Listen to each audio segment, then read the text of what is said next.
Just ignore the Lord of the Rings music.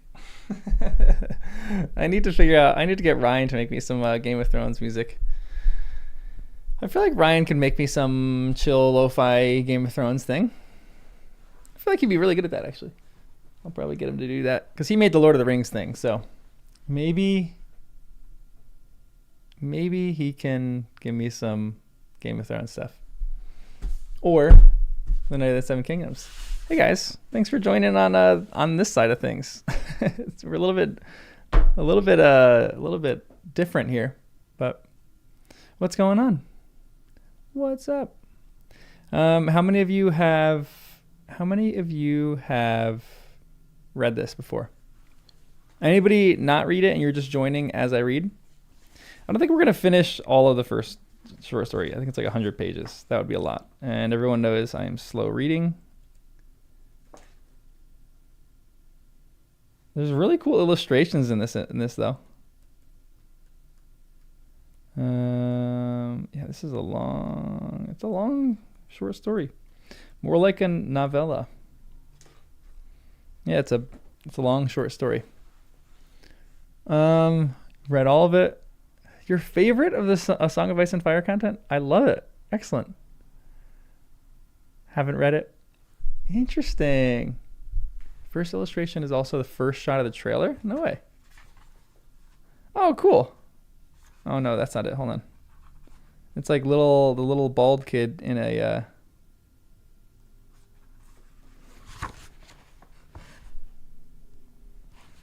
That's the very first one. Is that the first one? There's a lot of images. There's a little dragon skull. Is that a dragon skull?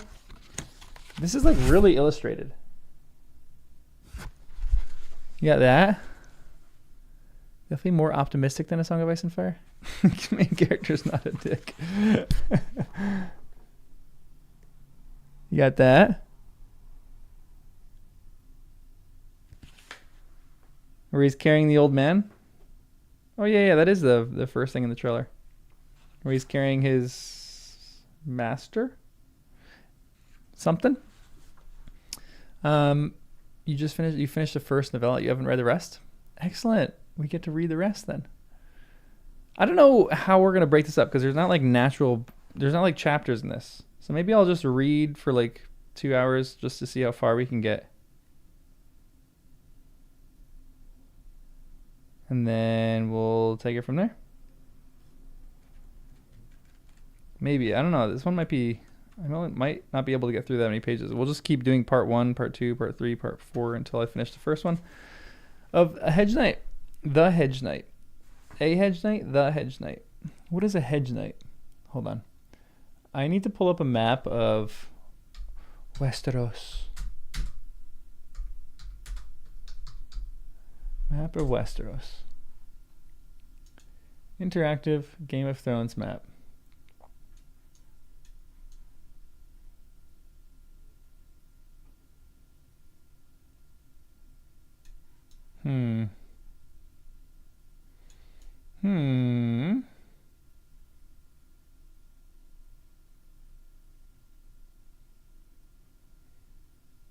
Okay. We got a map. It's interesting. I think more than Lord of the Rings, I think I'm gonna need some of your guys' help on some of this stuff because I don't know where a lot of stuff is on the map, so I'll probably have to figure out where some of it is, obviously, and then you guys are just gonna have to help me navigate through some of this because this map is huge. This is a crazy big place. So we're just gonna go from there. Hedge Knight are those who do not have land compared to regular knights. So regular knights have land. Hedge Knights don't have land. Interesting. It's an interesting world of the Song of Ice and Fire, but without quite as much pessimism. It seems like the ongoing thread that like this is not necessarily a more optimistic story. I'm really curious to read and find out. I am really curious to see, to read Game of Thrones or A Game of Thrones or A Song of Ice and Fire, really, all of it. Just to see for myself what that is. This is the Knight or a Knight of the Seven Kingdoms. What edition? I don't know what edition this is. Illustrations by Gary Gianni. This is what I got. It's got 3 of the novellas in it.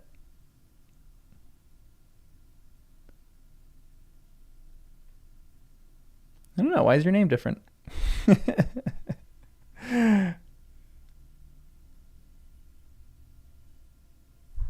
don't know what's going on. Ryan, it's you. Ryan, I need to DM you because I would love some Game of Thrones intro music. Yeah, I do like pretty books too. This one isn't that pretty. I didn't like this. This is like, weirdly, I was looking on Amazon and they didn't have any like cool looking books, but I need a trashy book to take notes in. And this one was like in between. I didn't like this. I'm not like the biggest hard. I used to like hard covers more than soft, but now I like soft. That sounds a little promiscuous. I like soft covers more than hard covers. I know we don't recognize Ryan without the dad jokes. The first thing you said it needed to be a dad joke, then we would all recognize you. You have the first 2 stories in other collections. Interesting. Yeah, I don't like this cover.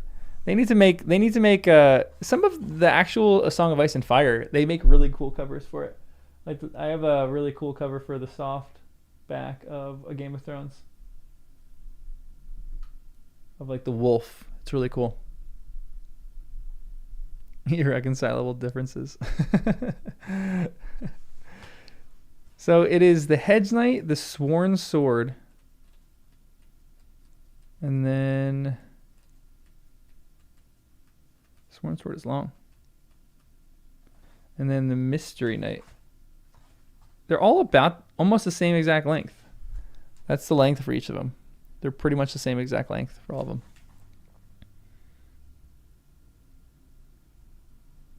Ryan will make music. It is not this day.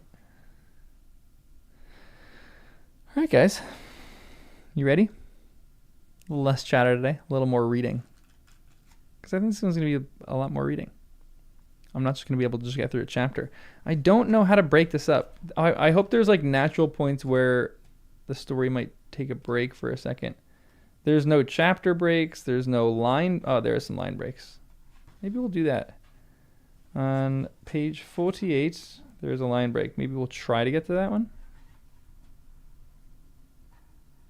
That's wishful thinking. There's some line breaks. So yeah, there's a lot of line breaks in this one. So we'll just make it to a line break and then we'll take a break. Doo-doo-ch. Line breaks signal us breaks. Could find some breaks naturally. Good. All right, I need my pencil.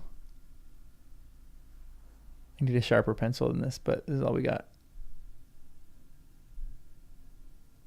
It's all right. All right, guys. Lana, why is your name different too? I'm not a fast reader, okay? I'm not a fast reader. I don't think I'm going to actually even really be able to read this that fast because I'll probably have lots of questions about things. Not that I want all my questions answered, but I'll probably read this faster than Lord of the Rings. I probably won't take as many breaks, but I will probably take, no way, I will never use a pen. I'll probably take, I forgot, literally everything just got out of my mind right there. I forgot what I was going to say. I'll probably take less time to read this. Or less breaks, I guess. I don't know. I would never use a pen. All right, this This is the Hedge Knight. I should just use mechanical pencils. I don't like the feel of mechanical pencils. I like a good pencil. This is the Hedge Knight. Starting my journey of George R. R. Martin, A Knight of the Seven Kingdoms. I haven't read anything by him before. A Sharpie. Are you crazy? Are you out of your mind? All right. The story offered here takes place about 100 years prior to the events described in A Game of Thrones. I really probably feel like I should have read Game of Thrones first before I read this, but it's okay.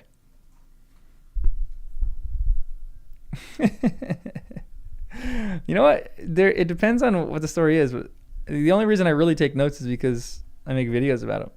I have to like remember stuff. Yeah, I know. The constant sharpening of these pencils is annoying. That's why mechanical pencils are nice. But alas. Okay, so there are no spoilers in this. I need to figure out where some of the places are. We'll figure that out as we go. The spring rains are. I need to like do some kind of intro. This is The Hedge Knight by George R. R. Martin. The first story. The spring rains had softened the ground, so Dunk had no trouble digging the grave. He chose a spot on the western slope of a low hill, for the old man had always loved to watch the sunset. Oh, that's sweet. Another day done, he would sigh. And who knows what the morrow will bring us, Dunk? All right, so Dunk is the guy. So from the get-go, he's a thoughtful person. I promise that I won't make that many breaks when I read.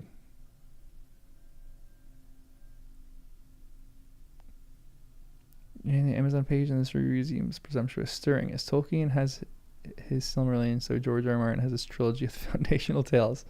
They succeed on their own, but in addition, they succeed in making fans want more.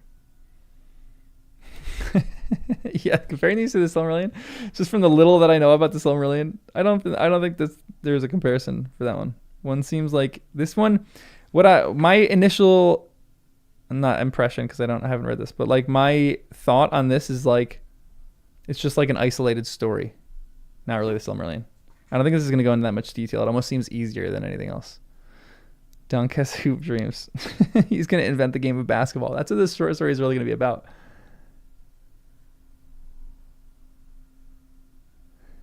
It's good. It's a good little thing of writing right here, just to show his character in the first paragraph. That he's choosing a spot on the western slope of a low hill, for the old man had always loved to watch the sunset. It's a good line. Well, one morrow had brought rains that soaked them to the bones, and the other one had brought wet, gusty winds, and the next a chill. By the fourth day, the old man was too weak to ride, and now he was gone. Only a few days passed. He had been singing as they rode, the old song about going to Gulltown to see a fair maid, but instead of Gulltown, he'd sing of Ashford. Off to Ashford to see the fair maid. Hi ho, hi ho, Dunk thought miserably as he dug. Gulltown. I'm gonna pull up the map a lot because I want to know where some of this is, and I'm gonna need your guys' help. Gulltown is where?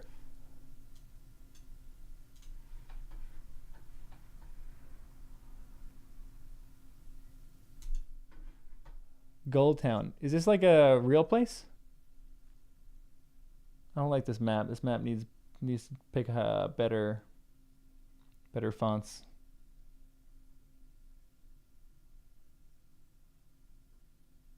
Gulltown feels like it should be in the south somewhere. I'm gonna guess here. It should be on a coast because it's gulls. Near the Citadel? Where's the Citadel? See, in the Vale of Arryn. Is the Vale of Arryn up? The Vale? Isn't the Vale north? Widow's Watch. Guys, I was just watching at the top right. That's too north. Hard Home. What a great episode.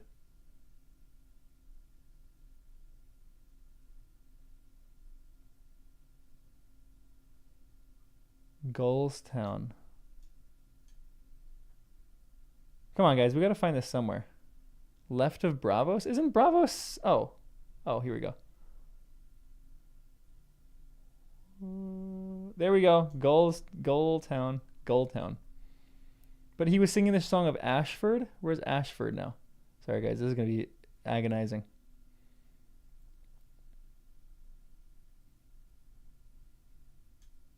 I don't know what Goldtown looks like. Under the fingers? Oh, so these are the fingers. Okay. The Veil of Aaron. It's going to take me a while to try to like get all this stuff in my head.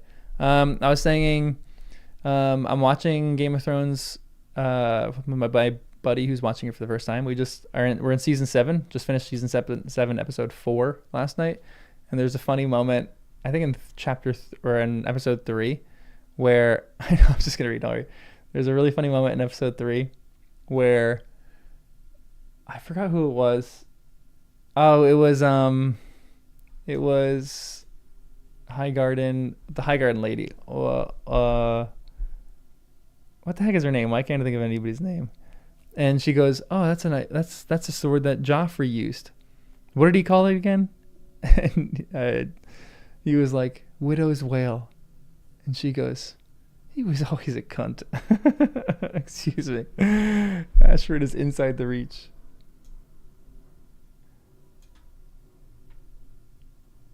Ashford. I'll find that stuff later.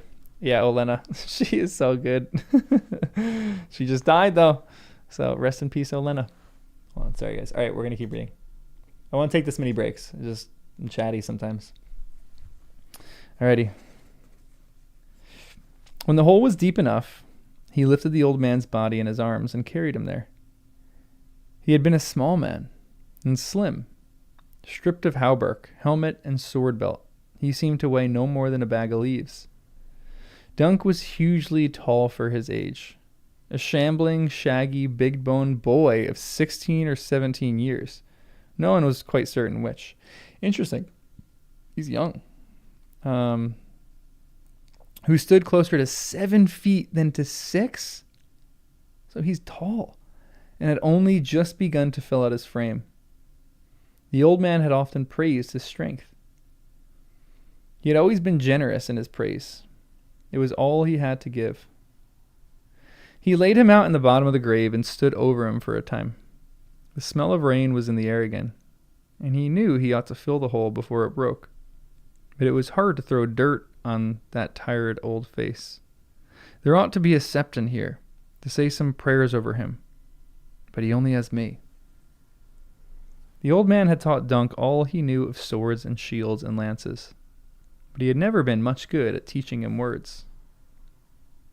"I'd leave your sword." Hold on. There's a fire emergency going on right now. I think it's so loud. I'm like 10 houses down from the fire station, so I think it just blares.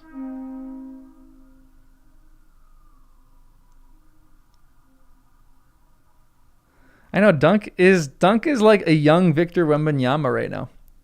He's a tall dude. Sorry, it's gonna go for another 10 seconds and then we'll keep reading. I can't read while that thing's going off. I know I don't need to know where everything is gone or where everything is, but I just like to know. Yeah, Olenna is the best. She really is. She's one of my favorite characters.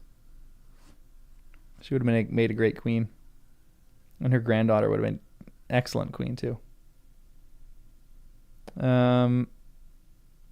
He laid him on the bottom of the grave and stood over him for a time.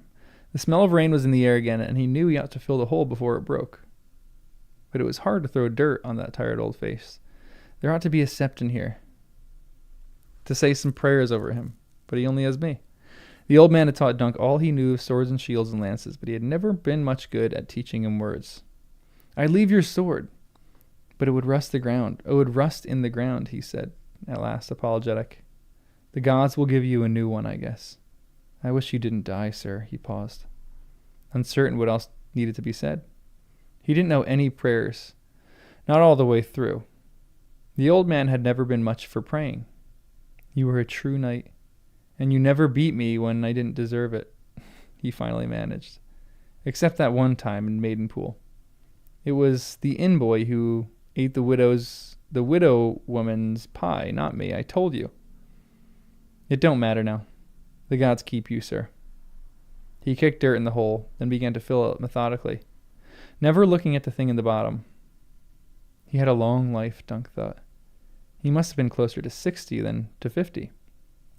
And how many men can say that? At least he lived to see another spring. Interesting.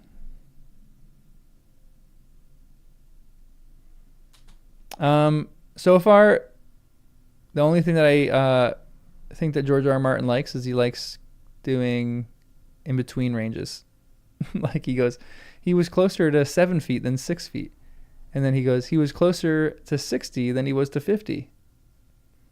I guess that is because people don't know the exact measurements of things. So it's kind of a good bit of writing. It's funny.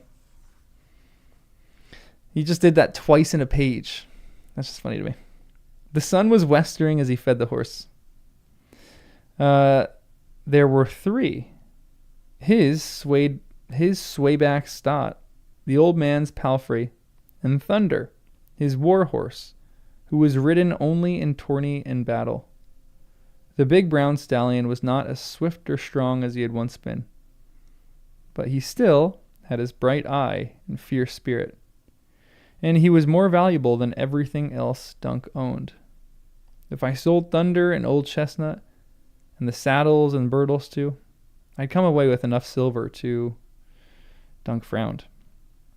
The only life he knew was the life of a hedge knight, riding from keep to keep, taking service with this lord and that lord, fighting in their battles and eating in their halls until the war was done, then moving on. There were tourneys from time to time as well, though less often, and he knew that some hedge knights turned robber during lean winters, though the old man never had. I like that. I could find another hedge knight in need of a squire to tend his animals and clean his mail, he thought.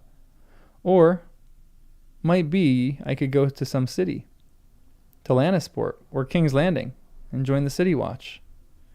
Or else, he had piled the old man's things under an oak. The cloth purse contained 3 silver stags, 19 copper pennies, and a chipped garnet. Like most hedge knights... Wait, what's a chipped garnet? I guess this is the cheapest one. So this is just all money. Like most hedge knights, the greatest part of his worldly wealth had been tied up in his horses and weapons. Dunk now owned a chain mail hauberk that he had scoured the rust off 1,000 times. An iron half-helm with a broad nasal and a dent on the left temple. A sword belt of cracked brown leather and a long sword in a wood and leather scabbard. A dagger, a razor, a whetstone. Greaves and gorgets, an 8-foot war lance of turned ash topped by a cruel iron point, and an oaken shield with a scarred metal rim, bearing the sigil of Sir Alan of Pennytree, a winged chalice, silver on brown. What was the hedge knight's name? Is that it? Sir Alan of Pennytree? Or is this just a stolen thing? Garnet is a red gem. Interesting. He's in his early 20s or literally in his teens.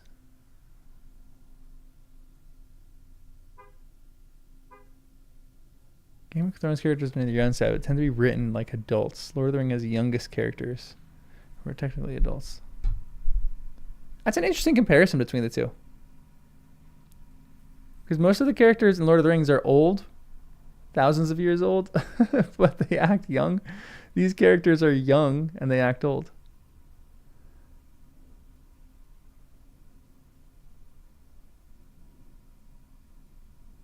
Pippin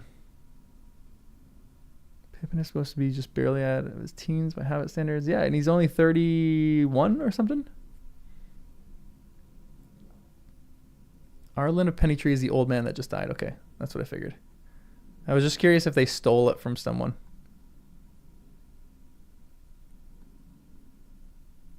it's crazy he's a teenager. And it's interesting he has so much experience as a teenager. I guess that's just what you do. Crazy world.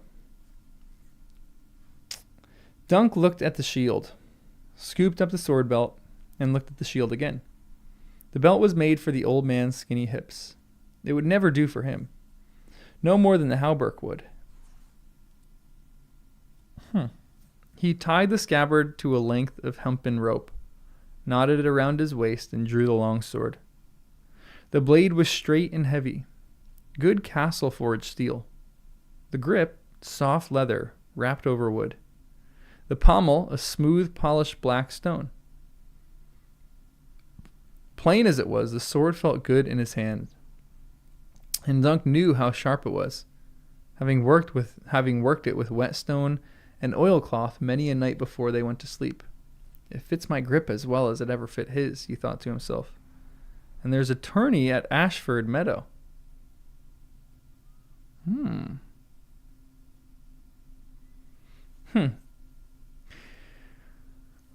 Martin's descriptions are interesting. He goes in detail about things, but just kind of lists things out. It's different from Tolkien, who will not necessarily list things out. He'll spend a longer time describing things, but it's a bit more poetic in how he describes things. Rob was just a teen and he was leading an army. That's crazy that he was a teenager in that. I think a lot of the characters are probably going to be younger than they are in their actual show counterpart. Because sometimes I don't think it would make sense to us to see like really a 16-year-old leading an entire army. I was thinking of that yesterday when I was watching Game of Thrones. Who do you think is the best army commander? Who is the best strategic army commander? Honestly, Rob might take that. Rob was great, but then he was stupid because he fell in love. Well, not, stupid, but he was just dumb. But Jamie just had a good moment in that little section. All right, let's keep reading. I'm just going to keep... Sansa was 11 or 12 in the books? That's crazy.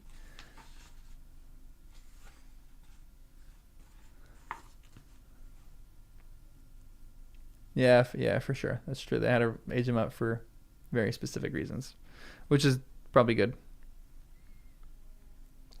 Sweetfoot had an easier gait than Old Chestnut, but Dunk was still sore and tired when he spied the inn ahead. A tall dab and timber building beside a stream. The warm yellow light spilled from its windows and looked so inviting that he could not pass it by.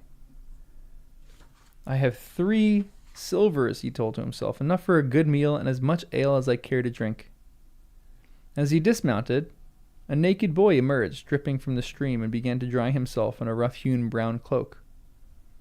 Are you the stable boy? Dunk asked him. The lad looked to be no more than 8 or 9. A pasty-faced, skinny thing. His bare feet caked in mud up to his ankle. His hair was the queerest thing about him. He had none. I want my palfrey rubbed down. And oats for all 3. Can you tend to them? I wonder, does he have alopecia or is he shaved? The boy looked at him brazenly. I could if I wanted. Dunk frowned. I'll have none of that. I am a knight. I'll have you know. You don't look to be a knight. Do all knights look the same? No, but they don't look like you either. Your sword belt's made of rope. So long as it holds my scabbard, it serves. Now see to my horses. You'll get a copper if you do well, and a clout in the ear if you don't. He did not wait to see how the stable boy took that, but turned away and shouldered through the door.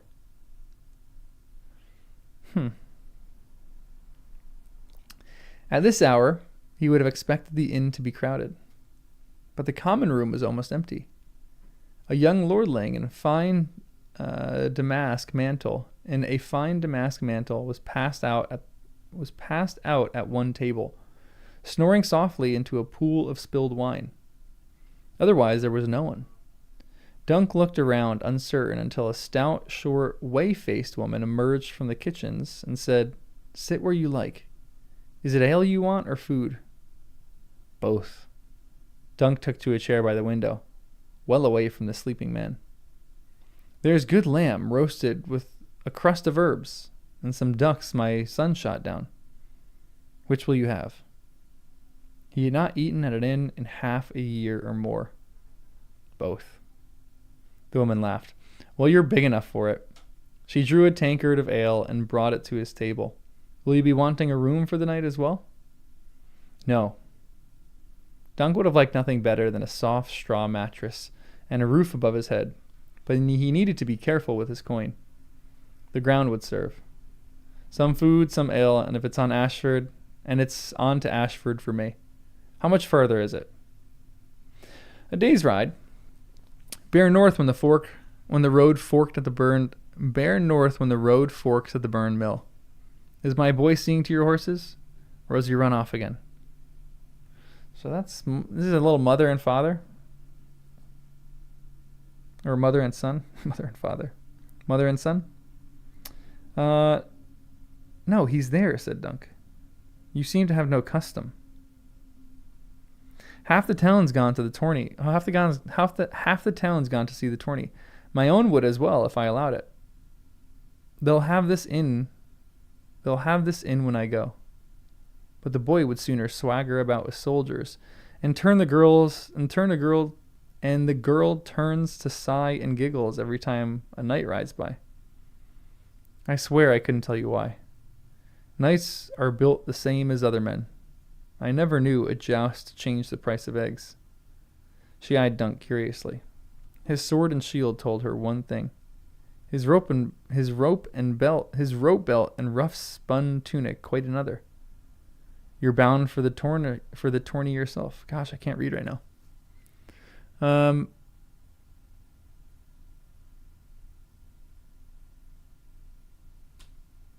Lots of age discussion.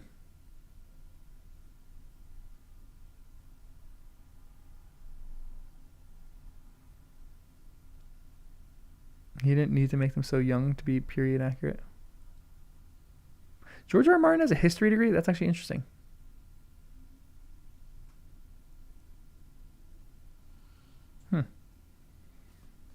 That's cool. He took a sip of ale before he answered. A nut brown color it was, and thick on the tongue. The way he liked it. Aye, he said. I mean to be a champion. Do you now? The innkeeper answered. Polite enough.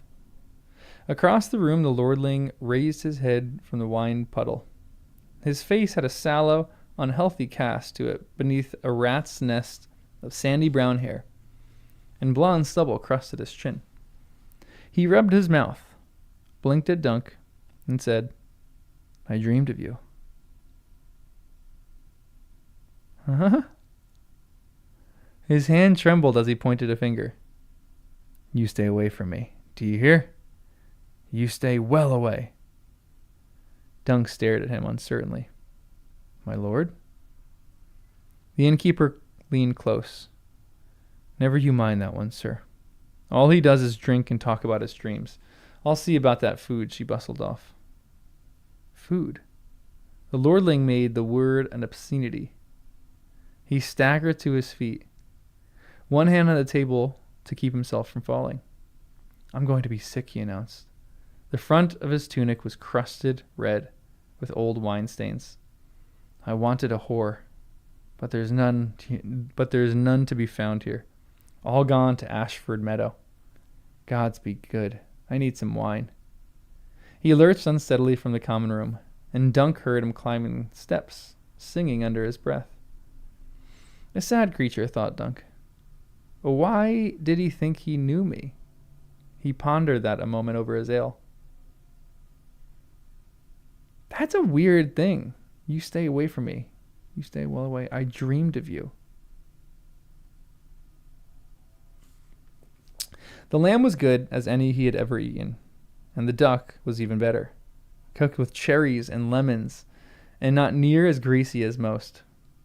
The innkeeper brought buttered peas as well. Pease. What is that? Oh, sorry. Was YouTube censoring it? A little blurry. Pease? Why have I never heard that before?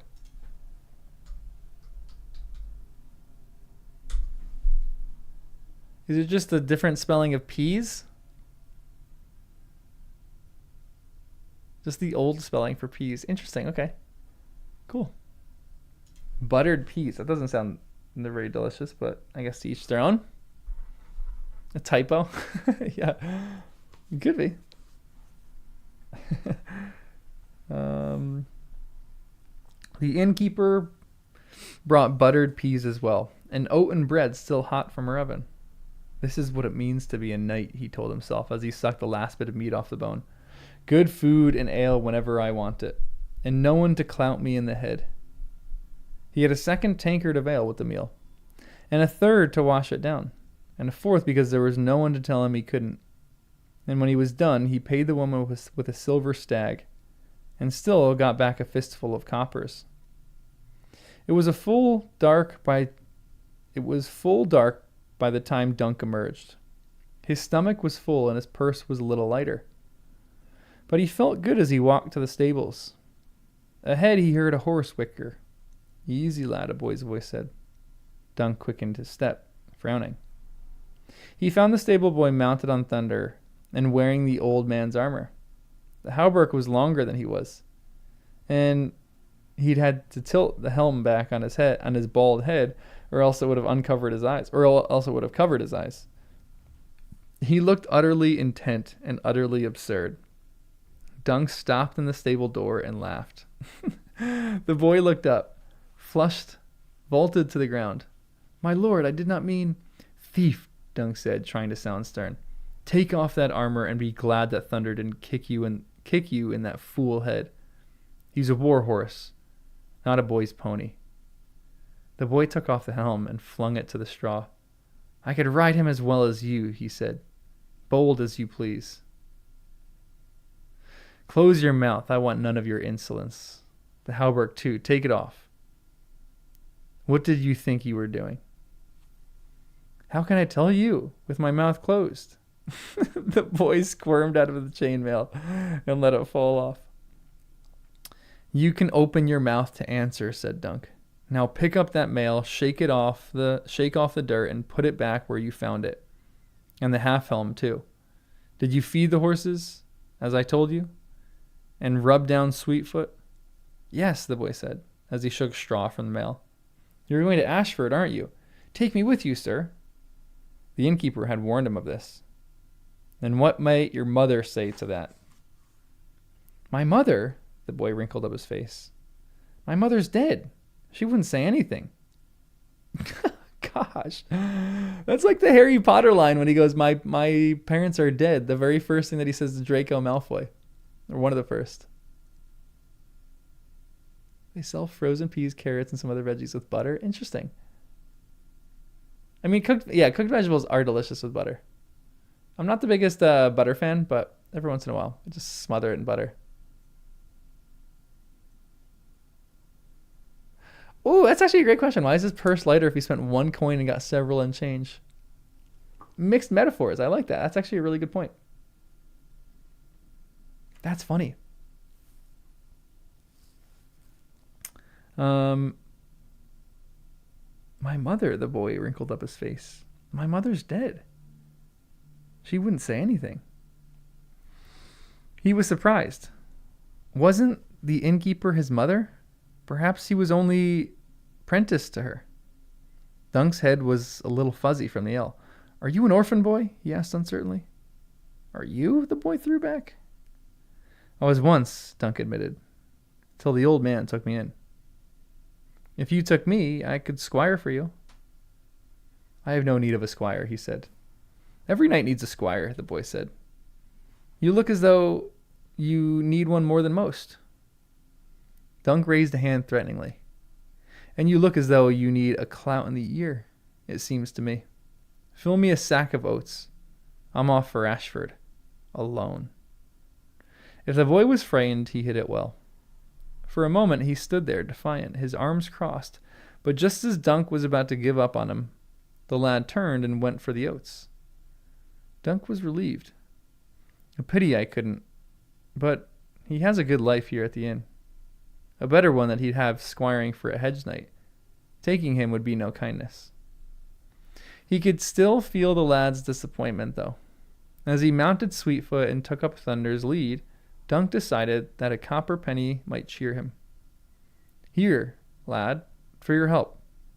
He flipped a coin down at him with a smile, but the stable boy made no attempt to catch it.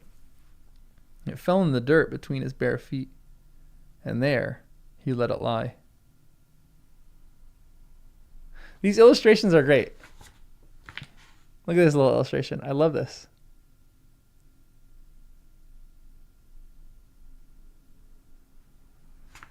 I like how snarky and sassy this kid is. I like both of these characters right now. They're fun. He'll scoop it up as soon as I'm gone, Dunk told himself. He turned the palfrey and rode from the inn, leading the other two horses. The trees were bright with moonlight, and the sky was cloudless and speckled with stars. As he headed down the road, he could feel the stable boy watching his back, sullen and silent. The shadows of the afternoon were growing long when Dunk reined up on the edge of the broad Ashford meadow. 70 pavilions had already risen on the grassy field. Some were small, some large, some square, some round, some of sailcloth, some of linen, some of silk, but all were brightly colored, with long banners streaming from their center poles. Brighter than a field of wildflowers, with rich reds and sunny yellows, countless shades of green and blue, deep blacks and grays and purples. The old man had ridden with some of these knights. Others Dunk knew from tales told in common rooms and round campfires. Whoa. A crazy cool drawn castle where they're at. These illustrations are cool. I guess this is where they're at. This little castle. Ashford. Though he had never learned magic of reading or writing, the old man had been relentless when it came to teaching him heraldry, often drilling him as they rode.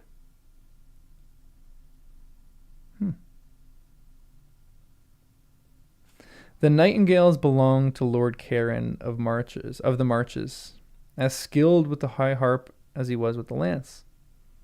The crowned stag was from Sir Lionel Baratheon.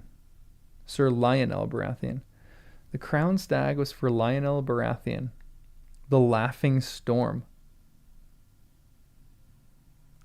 Dunk picked out the Tarly huntsman, House Dondarrion's purple lightning, the red apple of the Fossaways.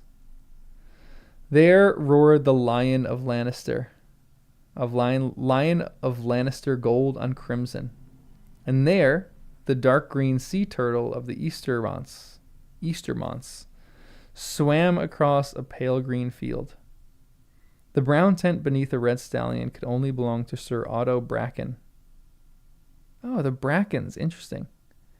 Who was called the Brute of Bracken since slaying Lord Quentin Blackwood 3 years past during a tourney at King's Landing.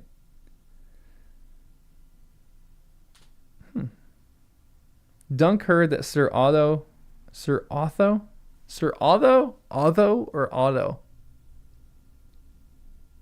I wonder what it means that he's a laughing storm. That's a good description of someone. I like that. It just makes me curious. The Brackens and the Blackwoods just still fighting. Always.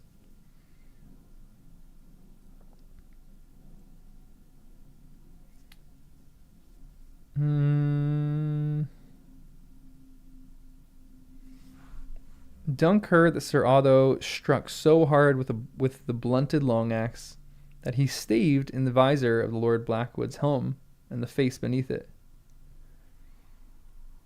He saw some Blackwood banners as well, on the west edge of the meadow, as distant from Sir Otto as they could be. Marbrand, Malster, Cargill, Westerling, Swan, Melendor, Hightower. Hey, Hightower. Florent, Frey. Ugh, Frey. Penrose, Stokeworth, Darren, Perrin, Wild. It seemed as though every lordly house of the west and south had sent a knight or three to Ashford to see the fair maiden and brave the lists in her honor. Yet however fine their pavilions were to look upon, he knew there was no place there for him. A threadbare wool cloak would be all the shelter he had tonight, while the lords and great knights dined on capons and suckling pig. Dunk's supper would be a hearty, stringy piece of salt beef. He knew full well that if he made his camp upon the gaudy field, he would need to suffer both silent scorn and open mockery. A few perhaps would treat him kindly, yet in a way that was almost worse. A hedge knight must hold to his pride. Without it, he was no more than a sellsword. I must earn my place in that company. If I fight well, some lord may take me into his household. I will ride in noble company then, and eat fresh meat every night in a castle hall, and raise my own pavilion at tourneys. But first I must do well. Reluctantly, he turned his back on the tourney grounds and led his horse into the trees. On the outskirts of the great meadow, a good half-mile from town and castle, he found a place where a bend in a brook had formed a deep pool. Reeds grew thick along its edge, and a tall, leafy elm presided over all. The spring grass there was as green as any knight's banner, and soft to the touch. It was a pretty spot, and no one had yet laid claim to it. This will be my pavilion, Dunk told himself. A pavilion roofed with leaves, greener than ever the banners of the Tyrells and the Eastermonts. His horses came first. After they had been tended, he stripped and waded into the pools to wash away the dust of travel. A true knight is cleanly as well as godly.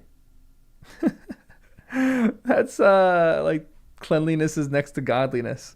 A true knight is cleanly as well as godly. The old man always said, insisting that they wash themselves head to heels every time the moon turned. Once a night or once a month, they have to take a bath. That's funny.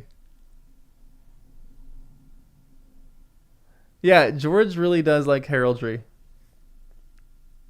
which is kind of cool. I kind of don't mind it. It makes for good like imagery, icons.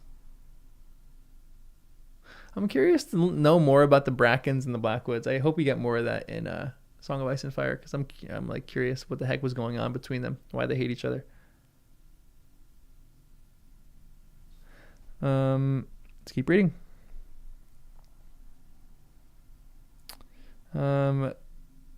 He washed themselves every time the moon turned, whether they smelled sour or not.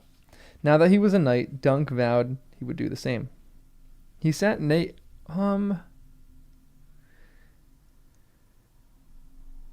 Is he a knight because he was a squire and the hedge knight, his liege lord? What's the person above him? The person he was squiring for died? Did he become a knight because he died? How do you become a knight? Are you just knighted by a knight? I'm curious. His master probably knighted him. Okay. So any knight can knight someone. Isn't that what Jamie does? We should find out. It's probably not going to be in this story.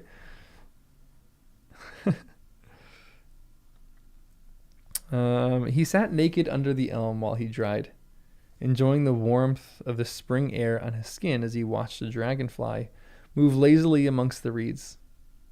Why would they name it a dragonfly, he wondered. It looks nothing like a dragon. Typical 16-year-old thoughts. Not that Dunk had ever seen a dragon. The old man had, though. Dunk had heard the story 100 times, how Sir Alan had been just a little boy when his grandfather had taken him to King's Landing, and how they'd seen the last dragon there the year before it died. She'd been a green female, small and stunted, her wings withered. None of her eggs had ever hatched. Some say King Aegon poisoned her, the old man would tell. The third Aegon, that would be. Not the King Darren's father, but the one they named Dragonbane, or Aegon the Unlikely. He was afraid of dragons. Hold on, okay. There's 3 Aegons. Aegon the Conqueror, Aegon the Unlucky, Aegon the Unworthy. Aegon? There's a dragonfly, and there's a damsel named after. You guessed it, the age-old tale of the dragon and damsel. Hold on. Okay, so Aegon the Conqueror rode Balerion. Right? Jacaerys took that up. Who's Aegon the Unlucky? Some say King Aegon poisoned her. Is that like further? Is Aegon the Unlucky the last person? Like, I'm guessing this is like maybe 100 years after House of the Dragon. There's a lot of Aegons. Okay, good to know. Too many Aegons. Unlucky is the third one. Rhaenyra's kid. Okay, interesting. Well, I wonder why he's unlucky. Poor guy. That would suck to be called Aegon the Unlucky. He was afraid of dragons, for he'd seen his uncle's beast devour his own mother.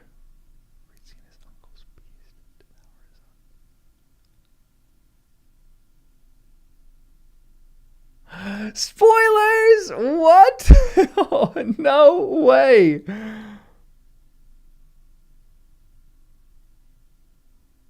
Wait. Rhaenyra is going to die by Daemon's dragon eating her? No way. That's actually crazy. Dude, that's nuts. What's Daemon's dragon's name again? The red worm? What's the thing's name again? Why can't I think of the thing's name? That's crazy. That Daemon's dragon is going to eat Rhaenyra. No way. What goes on between them? Did they get in a fight or something like that? Holy smokes. That's crazy. I did not know that. Fun little details here. I think one thing that George R. R. Martin's going to be good at is connecting all of his stories together. Like, I think like this is probably going to come up a bunch. Like things that he just told in prior ones. I feel like he's going to have a good interconnection here, because I don't think he's going to have maybe as expansive as of a world, but I think he's going to do a good job connecting everything. Oh, that's why. So I forgot. I need to turn on the next stream we do. I need to turn on ultra low latency, because it's at normal right now, which I think is like a 10 to 15 second delay. Ultra low is usually at like a 2 to 3. It's always annoying when there's a little longer delay. What's Daemon's dragon's name again? I gotta look this up.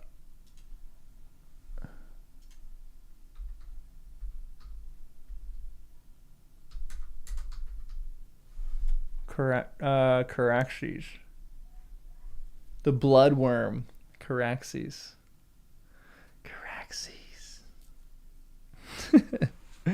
That's crazy. What the heck happens that Caraxes eats Rhaenyra? Wow.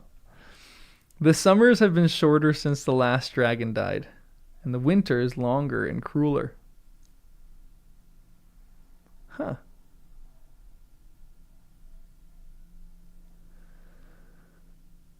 That's interesting. The air began to cool as the sun dipped below the tops of trees. When Dung felt goose flesh prickle his arm, he beat his tunic and breech against the trunk of the elm to knock off the worst of the dirt and don them once again.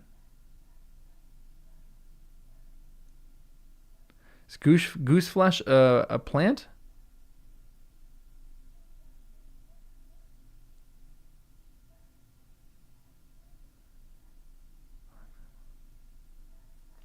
On the morrow he could seek out the master of games and enroll his name. But he had other matters he ought to look into tonight if he hoped to challenge. He did not need to study his reflection in the water to know that he did not look much like a knight. So he slung Sir Alan's shield across his back to display the sigil. Hobbling the horses, Dunk left them to crop the thick green grass beneath the elm as he set out on foot for the tourney grounds. Oh, goosebumps. Goose flesh is goosebumps? I've never heard it called goosebumps or goose flesh before.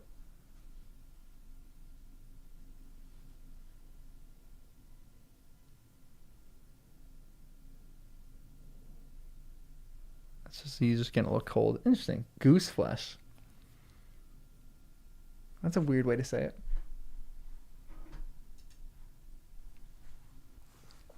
In normal times, the meadow served as a commons for the folk of Ashford town across the river, but now it was transformed. A second town had sprung up overnight, a town of silk instead of stone, larger and fairer than its elder sister.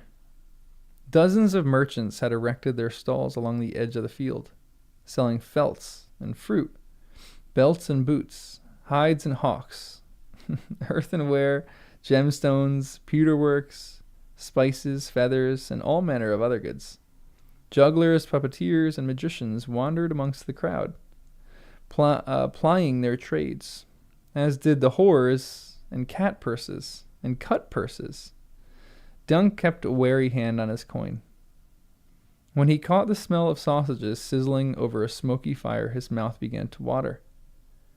He bought one with a copper from his pouch and a horn of ale to wash it down. As he ate, he watched a painted wooden knight battle a painted wooden dragon. The puppeteer who worked the dragon was good to watch, too. A tall drink of water, with olive skin and black hair of Dorn. Oh, she was slim. I was going to say, I thought the puppeteer for a second was going to be a man. I was like, oh, is Dunk gay? The puppeteer who worked the dragon was good to watch too. A tall drink of water with the olive skin and black hair of Dorn. She was slim as a lance, with no breasts to speak of. But Dunk liked her face and the way her fingers made the dragon snap and slither at the end of its strings. He would have tossed the girl a copper if he had one to spare. But just now, he needed every coin. There were armorers amongst the merchants, as he had hoped. A Tyroshi with a forked blue beard was selling ornate helms. Gorgeous, fantastical things wrought in shapes of birds and beasts, and chased with gold and silver. Elsewhere he found a swordsmaker, hawking cheap steel blades, and another whose work was much finer, but it was not a sword he lacked. The man he needed was all the way down at the end of the row. A shirt of fine chail main, and a pair of lobstered steel gauntlets displayed on the table before him. Dunk inspected them closely. "You do good work," he said. "None better," a stumpy man. The smith was no more than 5 feet tall, yet wide as Dunk about the chest and arms. He had a black beard, huge hands, and no trace of humility. "I need armor for the tourney," Dunk told him. "A suit of good mail, with gorget, greaves, and great helm. The old man's half helm would fit his head, but he wanted more protection for his face than a nasal bar alone could provide. The armorer looked him up and down. "You're a big one, but I've armored bigger." Then he came out from behind the table. "Kneel. I want to measure those shoulders. Aye, and that thick neck of yours." Dunk knelt. The armorer laid a length of knotted rawhide along his shoulders, grunted, slipped it about his throat, grunted again. "Lift your arm." "No, the right." He grunted a third time. "Now you can stand." The inside of a leg, the thickness of his calf, and size of a waist elicited further grunts. I have some pieces in me. I have some pieces in me wagon. Oh, I have some pieces in me wagon that might do for you, the man said when he was done. Nothing prettied up with gold or silver, mind you, just good steel, strong and plain. I make helms that look like helms, not winged pigs or queer foreign fruits. But mine will serve you better if you take a lance in the face. That's all I want, said Dunk. How much? 800 stags. For I'm feeling kindly. 800? It was more than he had expected. I could trade you some old armor, made for a smaller man. A half helm, a mail hauberk. Steely pate sells only his work, the man declared. But it might be I can make use of the metal, if not too rusted. I'll take it in and armor you for 600. Dunk could beseech Pate to give him the armor on trust, but he knew what sort of answer that request would likely get. He had traveled with the old man long enough to learn that the merchants were notoriously mistrustful of hedge knights, some of whom were little better than robbers. I'll give you 2 silvers now, and the armor and the rest of the coin on the morrow. The armorer studied him for a moment. 2 silvers buys you a day. After that, I sell me work to the next man. Dunk scooped the stags out of his pouch and placed them on the armorer's calloused hands. You'll get it. You'll get it all. I mean to be a champion here. Do you? Pale bit one of the coins. Or Pate bit one of the coins. And these others, I suppose they all came just to cheer you on? I like these illustrations. These illustrations are great.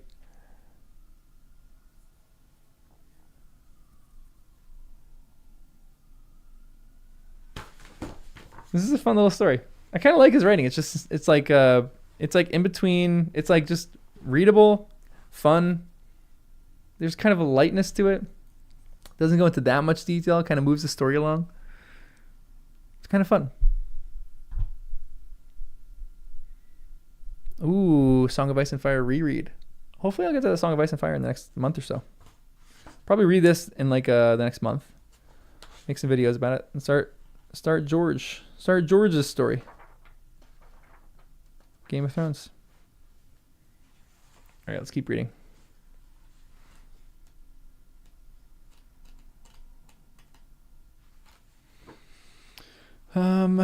The moon was well up by the time he turned his steps back toward his home. Behind him, Ashford Meadow was ablaze with torchlight. The sounds of songs and laughter drifted across the grass, but his own mood was somber. He could think only of one way to raise the coin of his armor. And if he should be defeated, one victory is all I need, he muttered aloud. That's not so much to hope for. Even so, the old man would never have hoped for it. Sir Alan had not ridden a tilt since the day he had been unhorsed by the Prince of Dragonstone, an attorney at Storm's End, many years before. The Prince of Dragonstone, an attorney at Storm's End. Is that I'm guessing this is 100 years before the events of Game of Thrones? It's not a Baratheon. Is that a Baratheon? The Prince of Dragonstone. No, that's not a Baratheon. That'd be would that be a Targaryen? Because isn't Dragonstone where the Prince of the Realm goes and sits?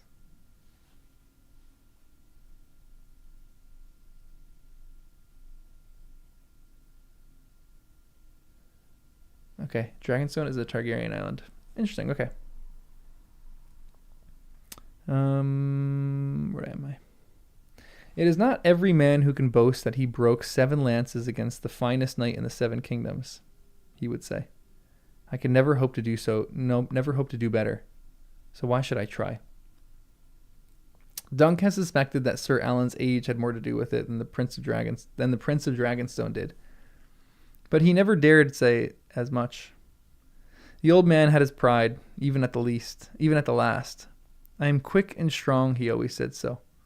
That was true for him, need not be true for me. Or what was true for him need not be true for me, he told himself stubbornly. He was moving through a patch of weeds. chewing over his chances in his head, when he saw the flicker of firelight through the bushes. What is this? Dunk did not stop to think. Suddenly, his sword was in his hand and he was crashing through the grass. He burst out, roaring and cursing, only to jerk to a sudden halt at the sight of the boy beside the campfire. You, he lowered the sword. What are you doing here? Cooking a fish, said the bald boy. Do you want some? I meant, how did you get here? Did you steal a horse? I rode in the back of a cart with a man who was bringing some lambs to feed to the castle for my lord of Ashford's table. Well, you'd best see if he's gone yet, or find another cart. I won't have you here. You can't make me go, said the boy impertinent. I had enough of that inn. I'll have no more insolence from you, Dunk warned. I shall throw you over my horse right now and take you home. You need to ride all the way to King's Landing, said the boy. You'd miss the tourney. King's Landing? For a moment, Dunk wondered if he was being mocked. But the boy had no way of knowing that he'd been born in King's Landing as well.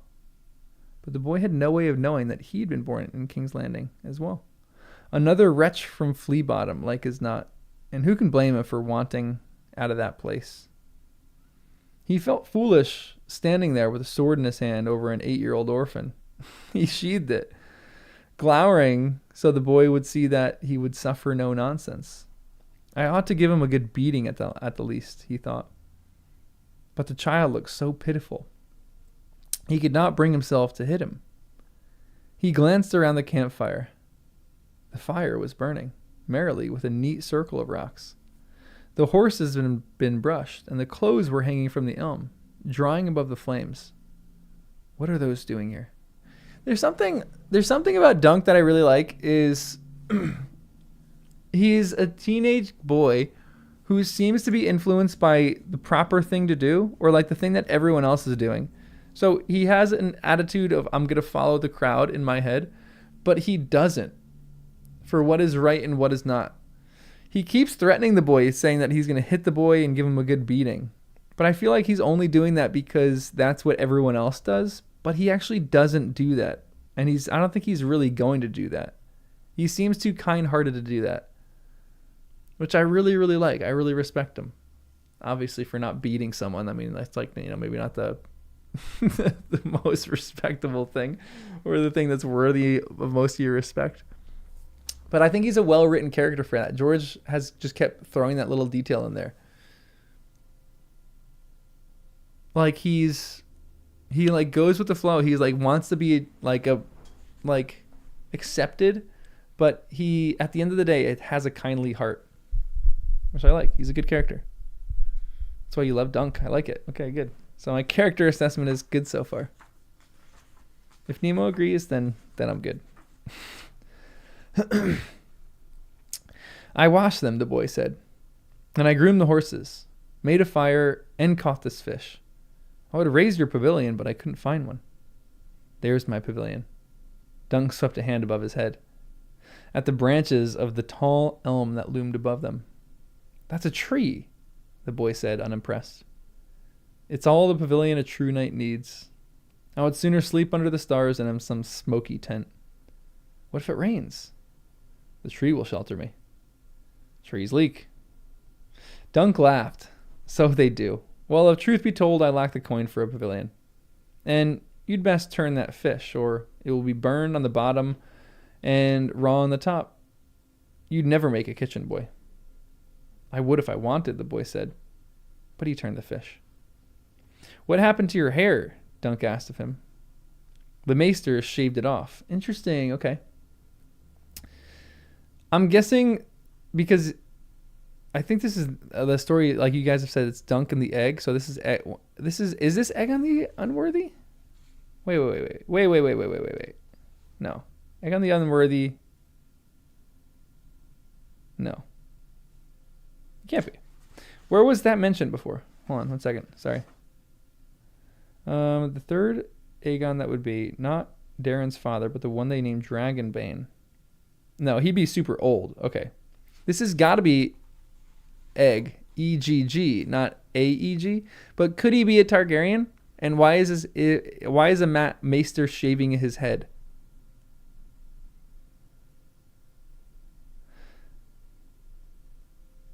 Like, why is a maester shaving his head? Maybe this is read and find out. This is probably like literally in the next paragraph. The maester shaved it off. Suddenly self-conscious, the boy pulled up the the hood of his dark brown cloak, covering his head. Dunk had heard that they did that sometimes, to treat lice or rootworm or certain sicknesses. Are you ill? No, said the boy. What's your name? Dunk, he said. The wretched boy laughed aloud, as if that was the funniest thing he'd ever heard. Dunk, he said. Sir Dunk. That's no name for a knight. Is it short for Duncan? Was it? The old man had called him just Dunk for as long as he would recall. And he did not remember much of his life before. Duncan, yes, he said. Sir Duncan of... Dunk had no other name, nor any house. Sir Alan had found him living wild in the stews and alleys of Flea Bottom. Huh. He had never known his father or mother. Huh. What was he to say? Sir Duncan of Flea Bottom did not sound very knightly. He could take Pennytree, but what if they asked him where it was? Dunk had never been to Pennytree, nor had the old man talked about it much. He frowned for a moment, then blurted out, Sir Duncan the Tall. He was tall. No one could dispute that, and it sounded puissant. Puissant? What a word. Puissant? Pleasant?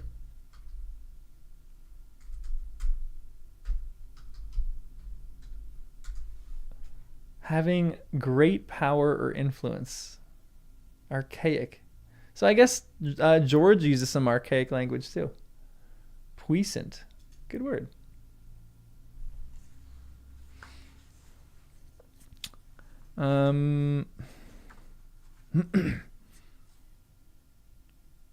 He was tall, sounded puissant. Though the little sneak did not seem to think so. I've never heard of any Sir Duncan the Tall. Do you know every knight in the 7 kingdoms, then? The boy looked at him boldly. The good ones. I'm as good as any. After the tourney, they'll all know that. Do you have a name, thief? The boy hesitated. Egg, he said.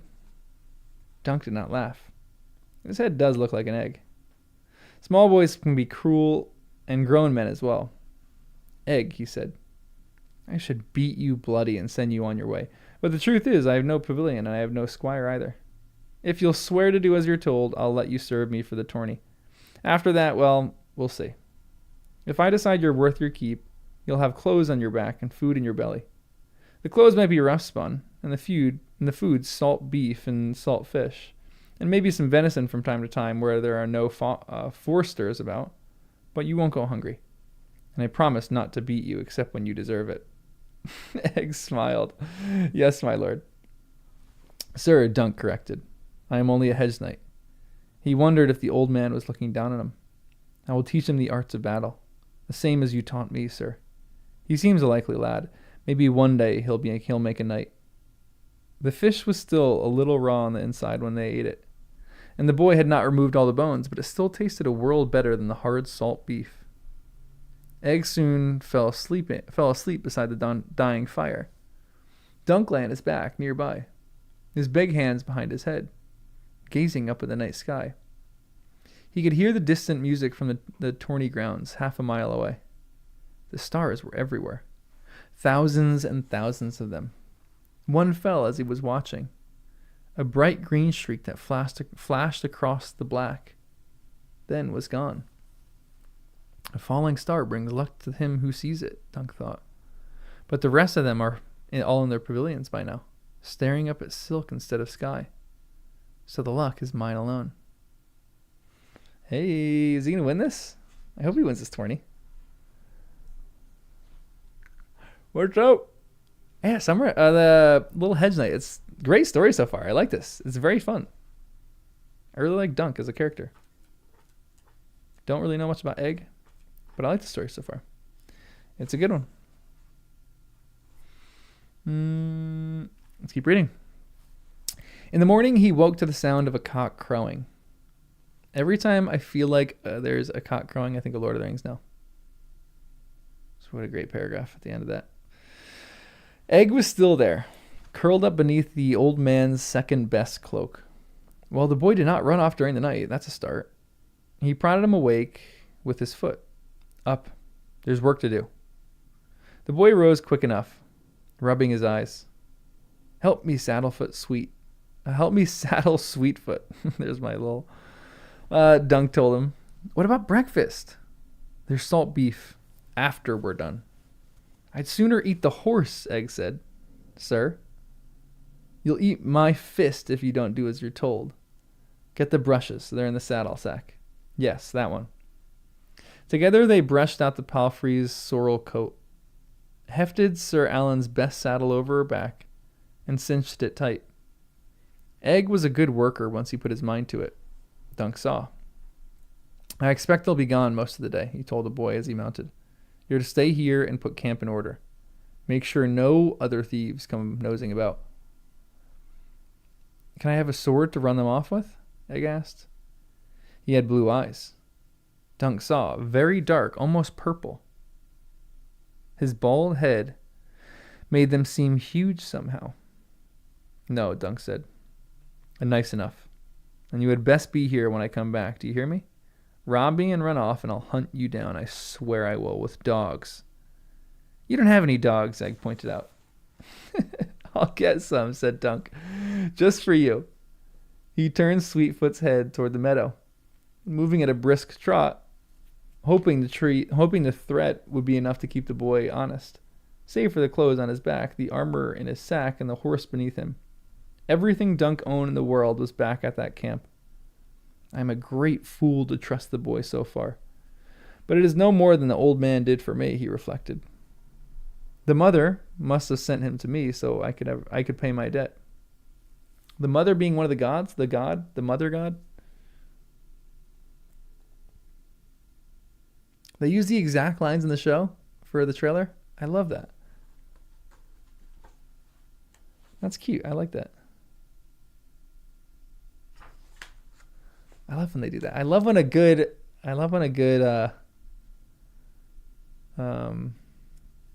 adaptation is happening. As he crossed the field, he heard the ring of hammers from the riverside, where carpenters were nailing together jousting barriers and raising a lofty viewing stand. A few new pavilions were going up as well, while the knights who had come earlier slept off last night's revels or sat to break their fasts. Dunk could smell wood smoke, and bacon as well. To the north of the meadow flowed the river Cockleswent. Cockleswent?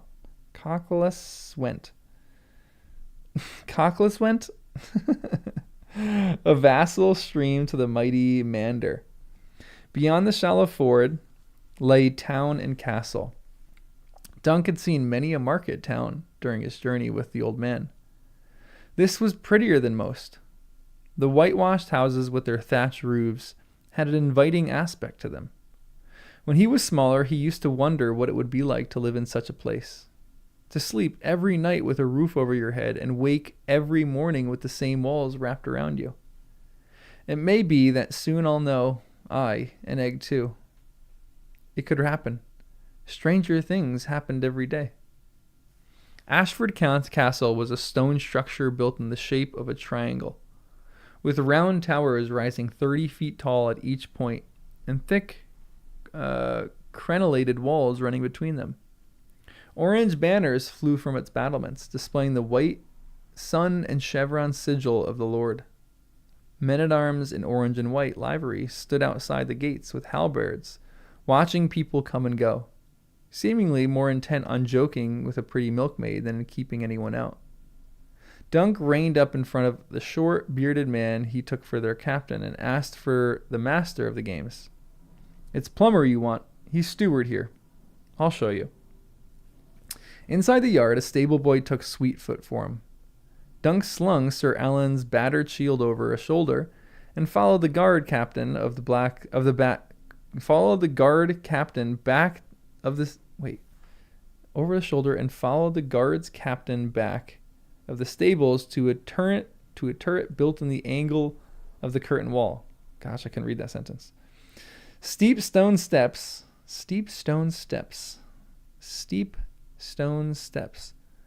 Cockles went. The path of cockles. The path of shells. Okay, interesting. Yeah, it is cute. He's thinking of the kid here. Mother is one of the seven gods of the Andals. Father, mother, maiden, crone, warrior, smith, and stranger. Interesting. Yeah, I don't know much about that. I gotta study that stuff. I gotta brush up on that. Obviously, I'll probably get there when I get to Game of Thrones. I'm sure that explains it more, but you need to get better at that. Where am I?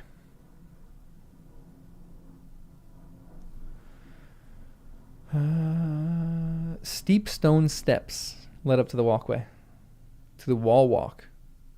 Come to enter your master's name for the lists, the captain asked as they climbed. It's my own name I'll be putting in. Is it now? Was the man smirking? Dunk was not certain. That door there. I'll leave you to it and get back to my post. When Dunk pushed open the door, the steward was sitting at the trestle table, scratching on a piece of parchment with a quill. He had thinning gray hair and a narrow, pinched face. Yes, he said, looking up. What do you want, man? Dunk pulled shut the door. Are you Plumber the steward? I came for the tourney, to enter the lists. Plumber pursed his lips. My lord's tourney is a contest for knights. Are you a knight? He nodded, wondering if his ears were red. A knight with a name, mayhaps? Dunk. Why had he said that? Sir Duncan the Tall. And where might you be from, Sir Duncan the Tall? Every place. I was a squire to Sir Alan of Pennytree since I was 5 or 6. This is his shield. He showed it to the steward. He was coming to the tourney, but he caught a chill and died, so I came in his stead. He knighted me before he passed with his own sword. Dunk drew the long sword and laid it on the scarred wood table between them. The master of the lists gave the blade no more than a glance. A sword it is for a certainty. I have never heard of this Alan of Pennytree, however. You were his squire, you say? He always said he meant for me to be a knight, as he was. When he was dying, he called for his long sword and bade me kneel. He touched me once on my right shoulder and once on my left and said some words. And when I got up, he said I was a knight. Humph. The man plumber rubbed his nose. Any knight can make a knight, it is true. Though it is more customary to stand a vigil and be anointed by a septon before taking your vows.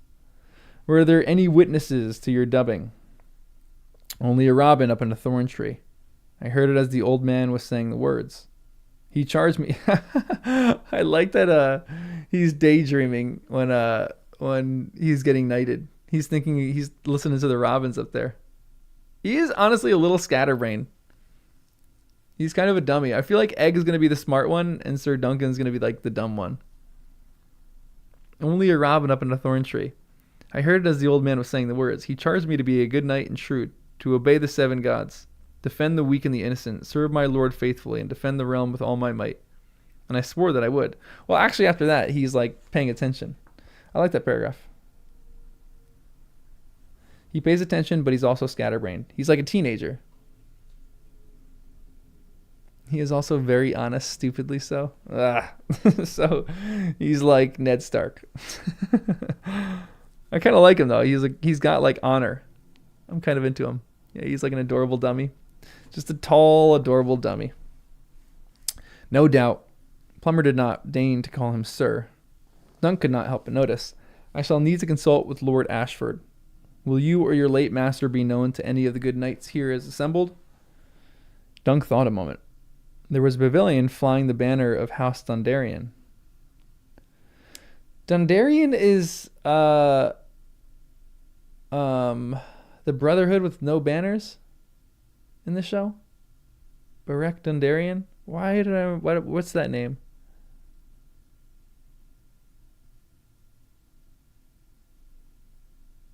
I feel like he did get knighted, but I don't know if Sir Alan of Pennytree was really a knight.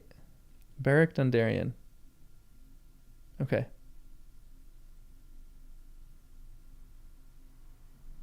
This is interesting, yeah. Like I don't like. There's like a little thing hanging over right now. Don't know if he's actually a knight or not.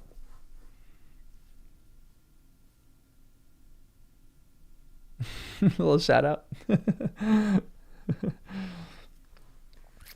Where are we? The black with purple lightning. That would be Sir Manfred of that house. Sir Alan served his lord father in Dorne 3 years past. Sir Manfred might remember me. I would advise you to speak to him. If he will vouch for you, bring him here with you on the morrow at the same time. As you say, my lord. He started for the door.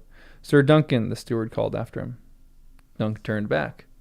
You are aware, the man said, that those vanquished in the tourney forfeit their arms, armor, and their horses to the victor, and must needs ransom them back. Wow, I know. And do you have the coin to pay for such ransom? Now he knew his ears were red. I won't have need of coin, he said, praying it was true.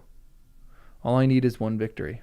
If I win my first tilt, I'll have the loser's armor and horse, or his gold, and I can stand at my loss. I can stand a loss myself. Huh. I like this guy. He walked slowly down the steps, reluctant to get on with what he must do next. In the yard, he collared one of the stable boys. I must speak with Lord Ashford, master of horses. These images are great. Look at this guy's face.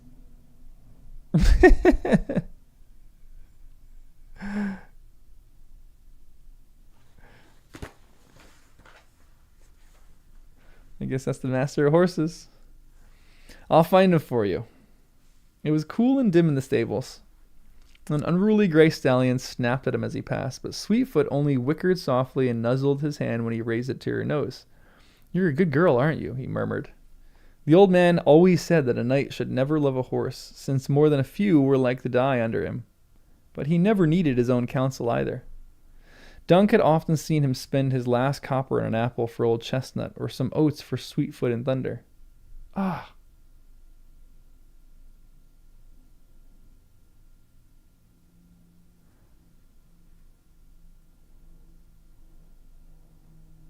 I love that.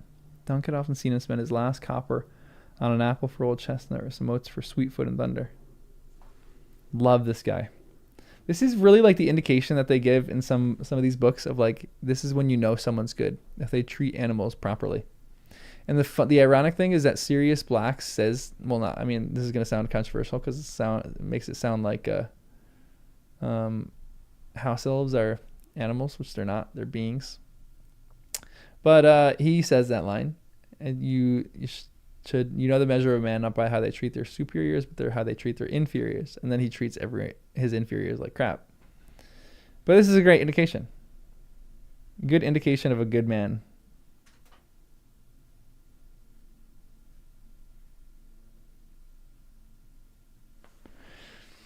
The palfrey had been Sir Alan's riding horse, and she had borne him tirelessly over thousands of miles, all up and down the 7 kingdoms. Dunk felt as though he was betraying an old friend. But what choice did he have? Chestnut was too old to be worth anything, worth much of anything, and Thunder must carry him in the lists. Huh. Is he going to sell this? Some time passed before the master of horse deigned to appear. As he waited, Dunk heard a blare of trumpets from the walls and voices in the yard. Curious, he led Sweetfoot to the stable door to see what was happening. A large party of knights and mounted archers poured through the gates. 100 men at least, riding some of the most splendid horses that Dunk had ever seen. Some great lord has come. He grabbed the arm of the stable boy as he ran past. Who are they? The boy looked at him queerly. Can't you see the banners? He wrenched free and hurried off. The banners. As Dunk turned his head, a gust of wind lifted the black silk pennant atop the tall staff. And the fierce three-headed dragon of House Targaryen seemed to spread its wings, breathing scarlet fire. Huh. That's interesting that their sigil is a three-headed dragon.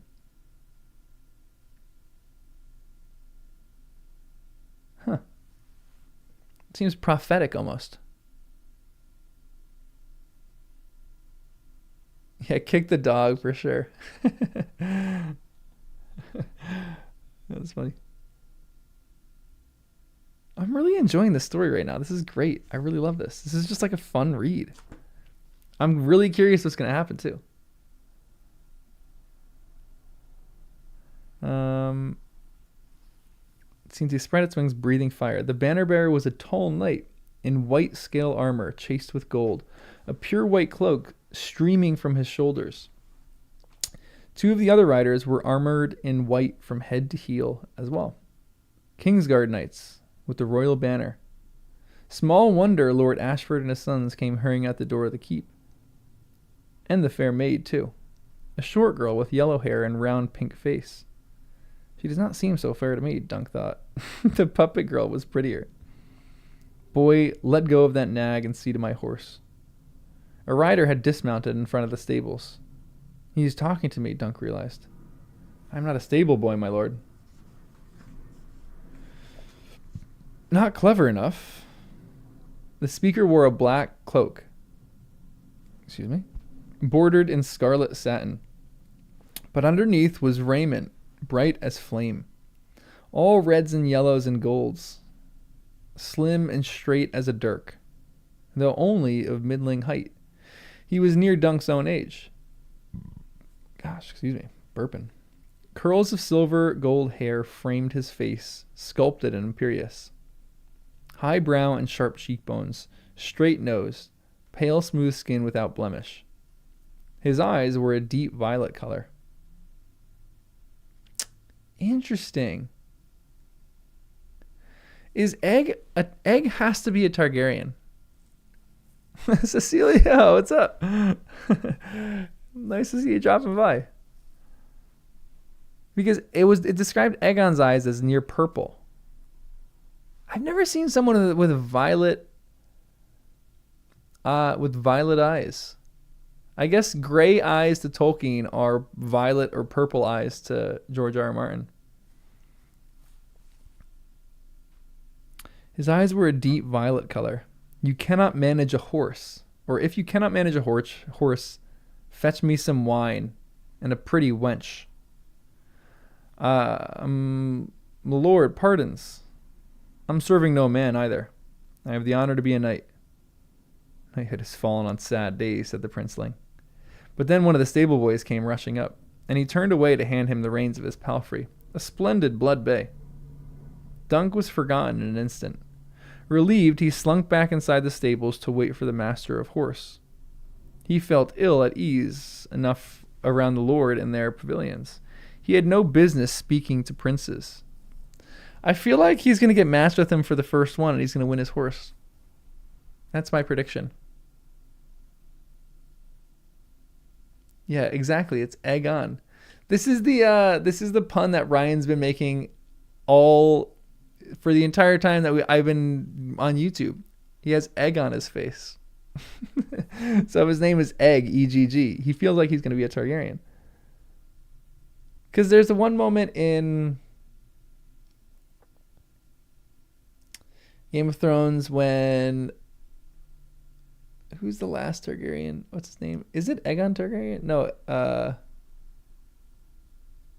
Well, who's the maester in Castle Black?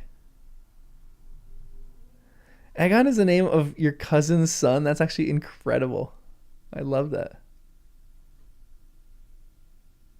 Because when he's dying, he keeps going, egg, egg. Is this egg? It's 100 years before the events of Game of Thrones, so it probably isn't. Aemon. Yeah, there you go. Aemon. Thank you. Huh. I hope that Dunk gets paired with this Targaryen and beats him. That would be great. All right, here we go. Let's keep reading. That the beautiful stripling was a prince he had no doubt. The Targaryens were the blood of lost Valyria across the seas. And their silver gold hair and violet eyes. Oh, there it is. 100% Egg is a Targaryen. Fully believe that he's a Targaryen. And violet eyes set them apart from common men. Dunk knew Prince Baelor was older. Baelor. But the youth might well have been one of his sons. Valar, who was often called the young prince to set him apart from his father, or Materes, the even younger prince, as old Lord Swansfool named him once. There were other princelings as well, cousins to Valar and martyrs. Mataras, King Daeron the Good, had 4 grown sons. King Daeron the Good had 4 grown sons, 3 with sons of their own. The line of the Dragon Kings had almost died out during his father's day, but it was commonly said that Daeron II and his sons had left it secure for all time. You, man, you asked for me. Lord Ashford's master of horse had a red face made redder by his orange livery, and a brusque manner of speaking. What is it? I have no time for... I want to sell this palfrey, Dunk broke in quickly, before the man could dismiss him. She's a good horse, sure of foot. I have no time, I tell you. The man gave Sweetfoot no more than a glance. My lord of Ashford has no need of such. Take her to the town. Perhaps Henley will give you a silver or 3. That quick, he was turning away. Thank you, my lord, Dunk said before he can go. My lord, has the king come? The master of horse laughed at him. No, thank the gods. This infestation of princes is trial enough. Where am I going to find stalls for these animals and fodder? He strode off, shouting at the stables boys. By the time Dunk left the stable, Lord Ashford had escorted his princely guests into the hall. But 2 of the Kingsguard knights in their white armor and snowy cloaks still lingered in the yard, talking with the captain of the guard. Dunk halted before them. My lords, I am Sir Duncan the Tall. Well met, Sir Duncan, answered the bigger of the white knights. I am Sir Roland Crakehall. This is my sworn brother, Sir Donald of Duskendale. The 7 champions of the Kingsguard were the most puissant warriors in all the 7 kingdoms. He likes that word, puissant. Saving only perhaps the crown prince, Baelor Breakspear himself. Baelor Breakspear. Have you come to enter the lists? Dunk asked anxiously. It would not be fitting for us to ride against those we are sworn to protect, answered Sir Donald, red of hair and beard. Prince Valar has the honor to be one of Lady Ashford's champions, explained Sir Roland. So this is Valar.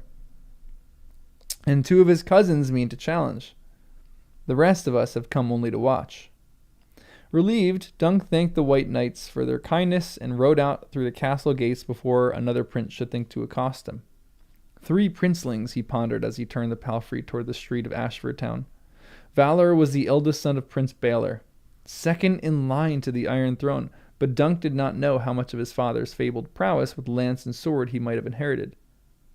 About the other Targaryen princes he knew even less. What will it do if I have to ride against a prince? Will I even be allowed to challenge one so highborn? He did not know the answer. The old man had often said he was thick as a castle wall, and just now he felt it. That's a good insult. You're thick as a castle wall. Aragorn?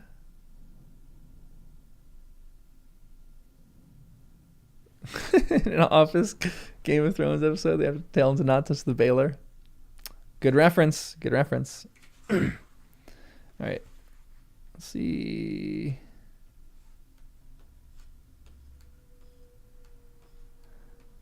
I want to do this. I want to see if I can read till the end of this little battle, which might be another like 30 pages.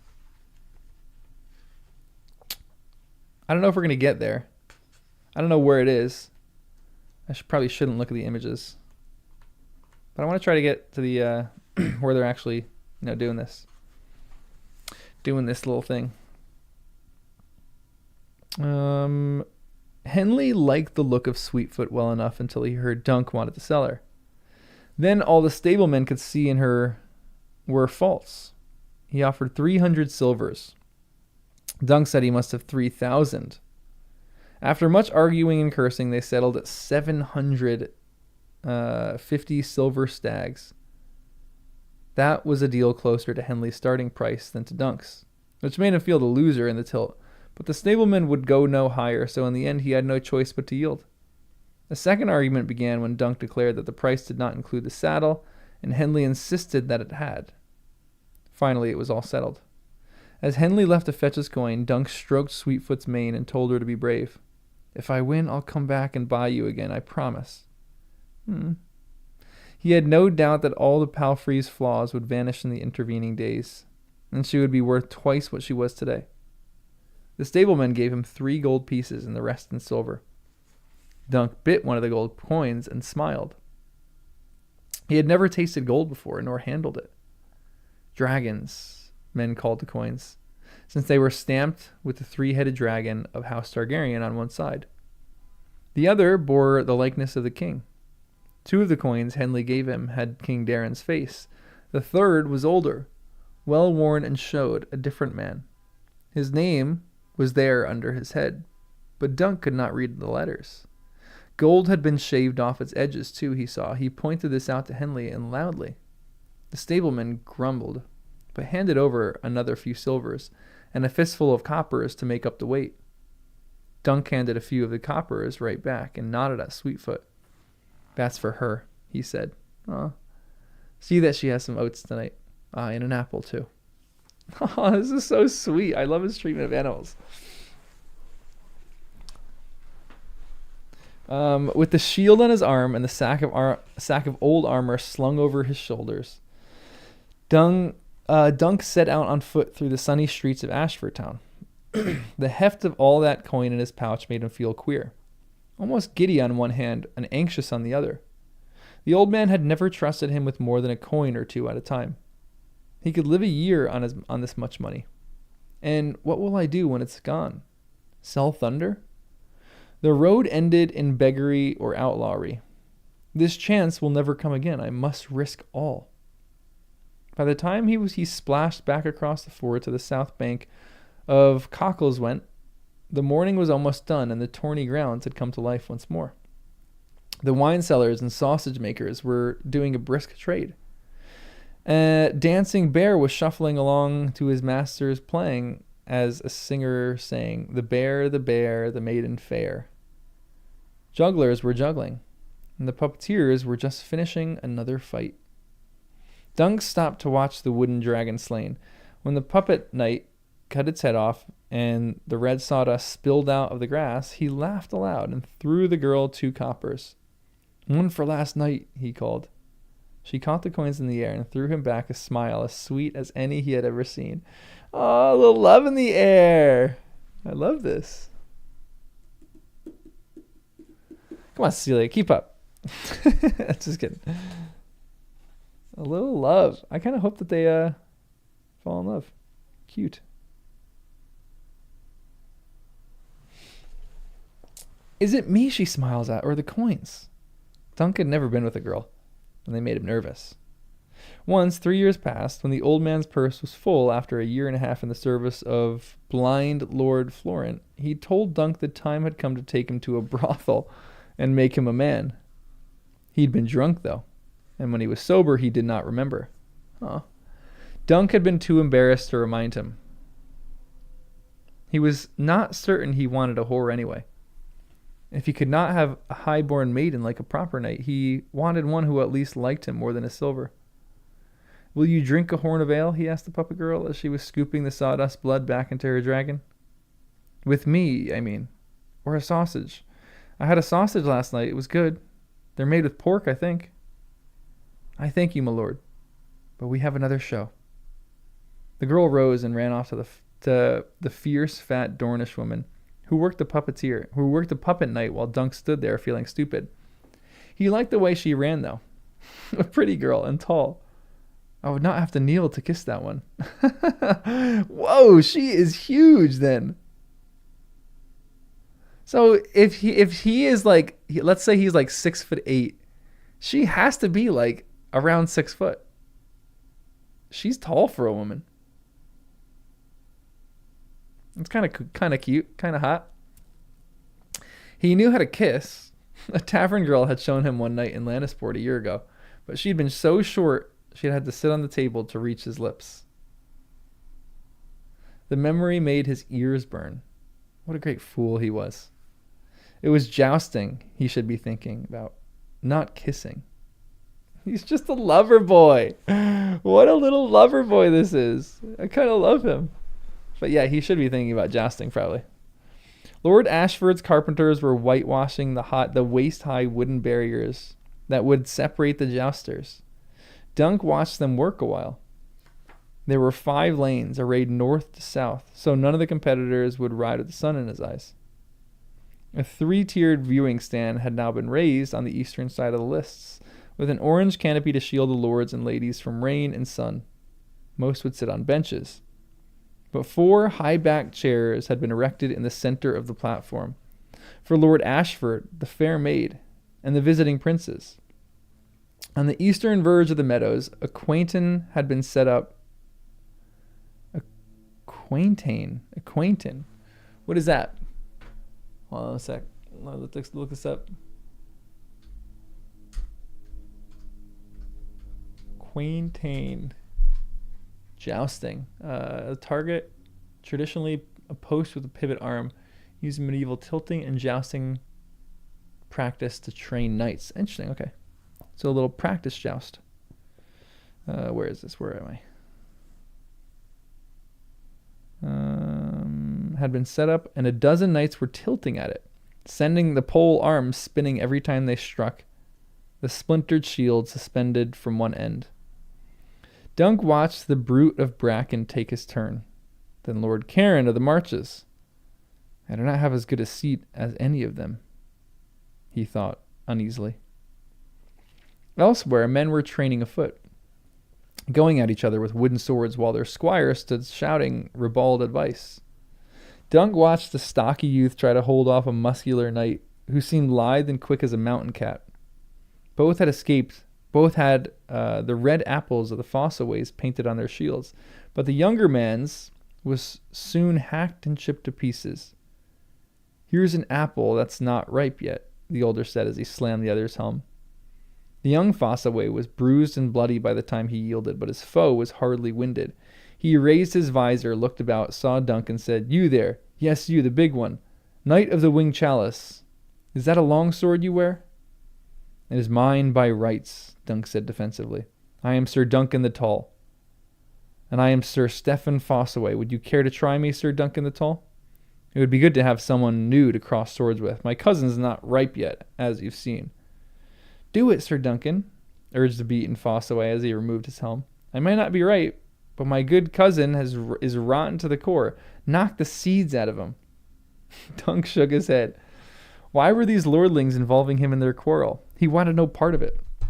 "I thank you, sir, but I have matters to attend." He was comfortable carrying so much coin, or he was uncomfortable carrying so much coin.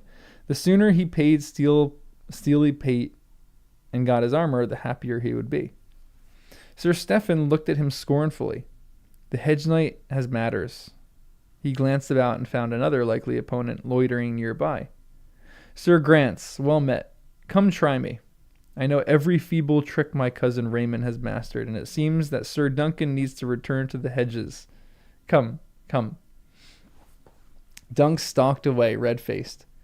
He did not have many tricks himself, feeble or otherwise, and he did not want anyone else to see him fighting until the tourney. The old man always said that the better you knew your foe, the easier it was to best him.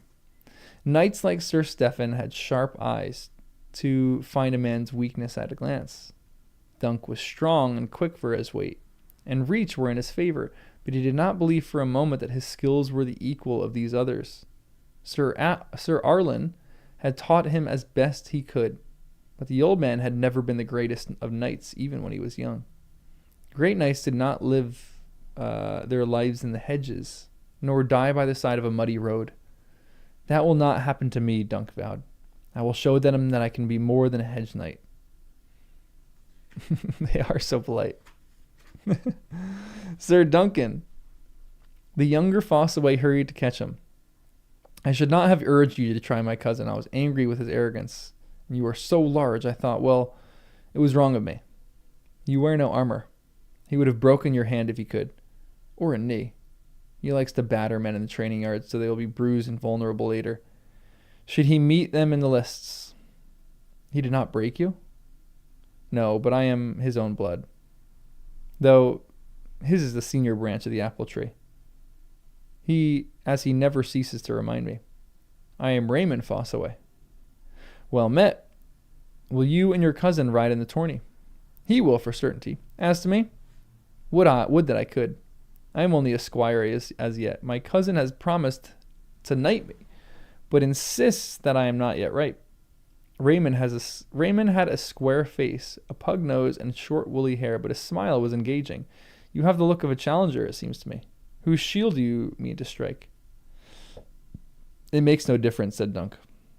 That was what you were supposed to say, though it made all the difference in the world. I will not enter the lists until the third day. And by then some of the champions will have fallen, yes? Raymond said. Well, may the warrior smile on you, sir. And you. If he is only a squire, what business do I have being a knight? One of us is a fool. The silver in Dunk's pouch clinked with every step. But he could lose it all in a heartbreak, he knew.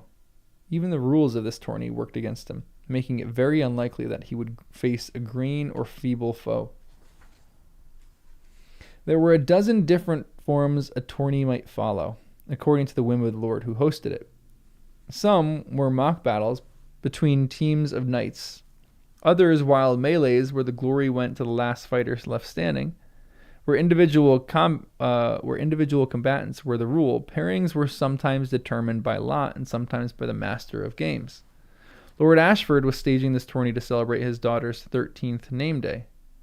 The fair maid would sit by her father's side as the reigning queen of love and beauty. 5 champions wearing her favors would defend her. All others must perforce be challengers. But any man who could defeat one of the champions would take his place and stand as a champion himself until such time as another challenger unseated him. At the end of 3 days of jousting, the 5 who remained would determine whether that fair maid retained the crown of love and beauty, or whether another one would wear it in her place. Dunk stared at the grassy lists and empty chairs on the viewing stand, and pondered his chances. One victory was all he needed. Then he could name himself one of the champions of Ashford Meadow, if only for an hour. The old man had lived nigh on 60 years and had never been a champion. It is not too much to hope for if the gods are good. He thought back on all the songs he had heard. Songs of blind Simeon, Star Eyes, and noble Serwyn of the Mirror Shield, of Prince Aemon, the Dragon Knight. Prince Aemon? Is this the Prince Aemon? Fancy Parkinson's cousin? Might be. Sir Ryman Redwine and Florian the Fool. They had all won victories against foes far more terrible than any he would face. But they were great heroes, brave men of noble birth, except for Florian. What am I? Dunk of Flea Bottom, or Sir Duncan the Tall? He supposed he would learn the truth of that soon enough. He hefted the sack of armor and turned his feet toward the merchant's stalls in search of steely pate. This is fun. I love this story right now. I'm into this. Now I'm just curious how... All right, so page 63. Another 30 pages, I think. I'm going to give that a shot.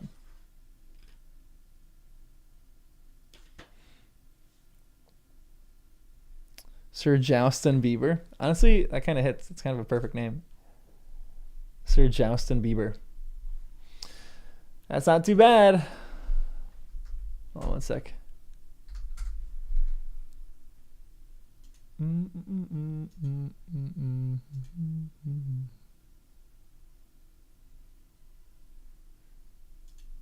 right, let's keep reading.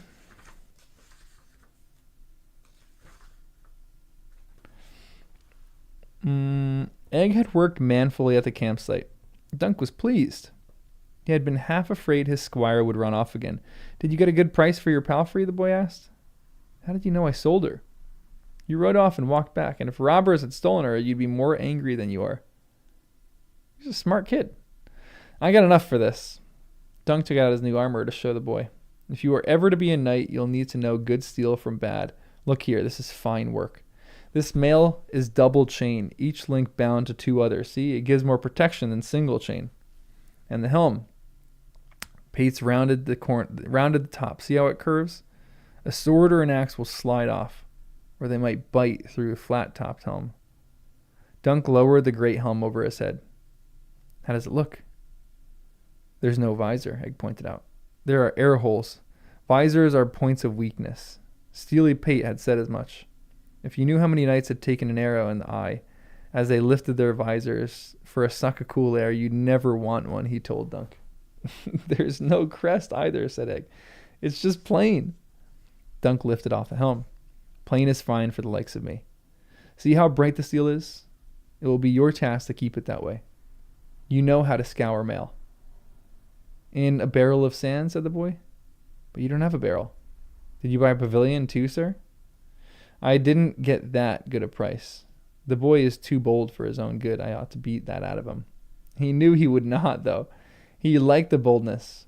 He needed to be bolder himself. My squire is braver than I am, and more clever. You did well here, Egg, Dunk told him. On the morrow, you'll come with me. Have a look at the tourney grounds. We'll buy oats for the horses and fresh bread for ourselves. Maybe a bit of cheese as well. They were selling good cheese at one of the stalls. I won't need to go to the castle, will I? Why not? One day I mean to live in a castle. I hope to win a place above the salt before I'm done. The boy said nothing. Perhaps he fears to enter a lord's hall. Dunk reflected. That's no more than might be expected. He will grow out of it in time. He went back to admiring his armor and wondering how long he would wear it. I won't need to go into the castle, will I? Why is he afraid of castles?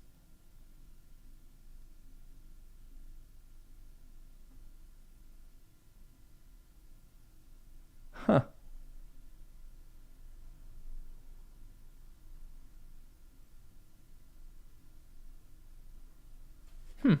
Weird. Sir Manfred was a thin man with a sour look on his face. He wore a black surcoat slashed with the purple lightning of House Thundarian, but Dunk would have remembered him anyway by his unruly mane of red gold hair. Sir Alan served your lord father when he and Lord Karen burned the Vulture King out of the Red Mountains. Sir, he said from one knee. I was a boy then, but I squired for him. Sir Alan of Pennytree. Sir Arlen of Pennytree. Keep saying Alan. Sir Arlen of Pennytree. Sir Manfred scowled. No, I know him not, nor you, boy. Dunk showed him the old man's shield.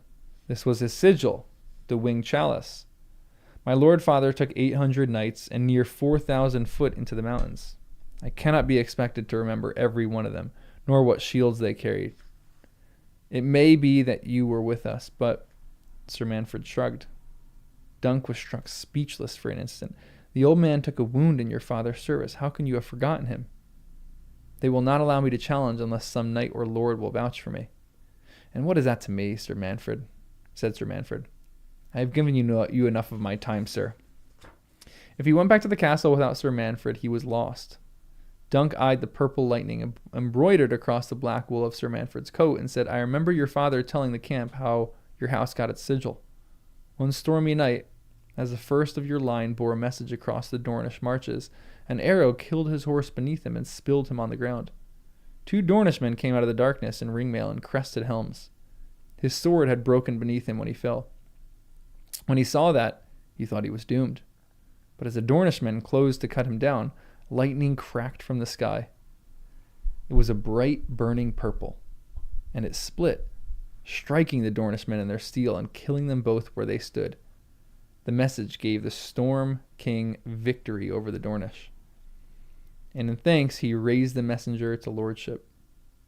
He was the first Lord Dondarrion, so he took for his arms a forked purple lightning bolt on a black field, powdered with stars.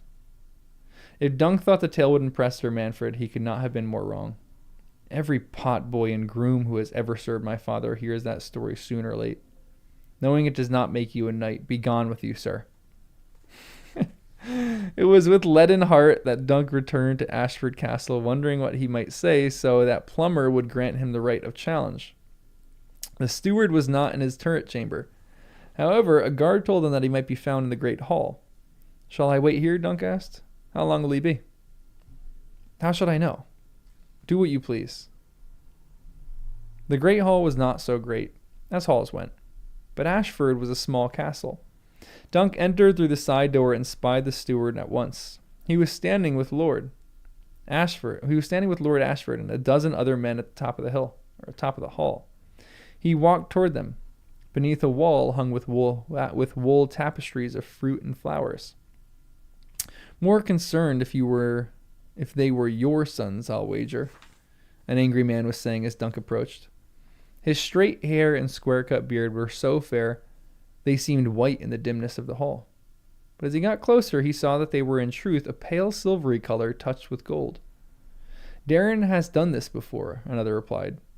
Plummer was standing so as to block Duncan's view of the speaker. You should never have commanded him to enter the lists. He belongs in a tourney field, no more than Eris does, or Rhaegal. By which you mean he'd sooner ride a whore than a horse, the first man said. Thickly built and powerful, the prince. He was surely a prince. Wore a leather brigantine covered with silver studs beneath a heavy black cloak trimmed with ermine. Pox scars marked his cheeks, only partly concealed by his silvery beard. I do not need to be reminded of my son's failings, brother. He is only 18 years. He can change. He will change, gods be damned, or I swear I'll see him dead. Don't be another fool. Darren is what he is, but he is still your blood and mine. I have no doubt Sir Roland will turn him up, and Aegon with him. When the tourney is over, perhaps. Arion is here. He is a better lance than Darren in any case, if it is the tourney that concerns you. Dunk could see the speakers now. He was seated in a high seat, a sheaf of parchment in one hand, Lord Ashford hovering at his shoulder. Even seated, he looked to be a head taller than the other, to judge from the long, straight legs stretched out before him. His short, cropped hair was dark and peppered with gray. His strong jaw, clean-shaven. His nose looked as though it had been broken more than once. Oh, that's a Dumbledore line right there. His nose is broken more than once. I wonder why his nose is broken more than once. That's the big thing with Dumbledore. Why is his nose broken more than once?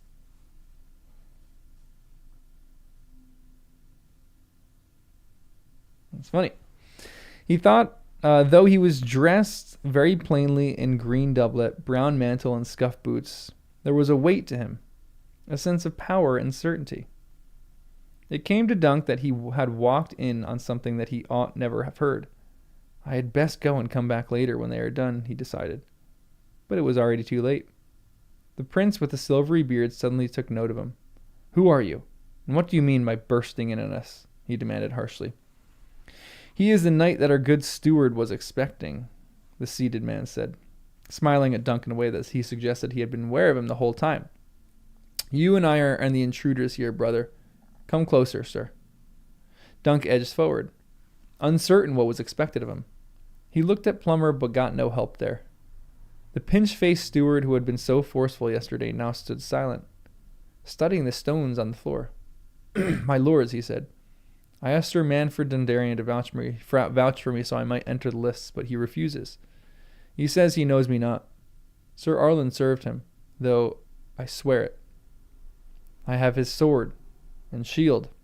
A shield and a sword do not make a knight, declared Lord Ashford, a big bald man with a round red face. Plummer has spoken to me of you. Even if we accept that these arms belong to the Sir Arlen of Pennytree, it may well be that you found him dead and stole them, unless you have some better proof of what you say. Some writing, or... I remember Sir Allen of Pennytree, the man in the high seat, said quietly.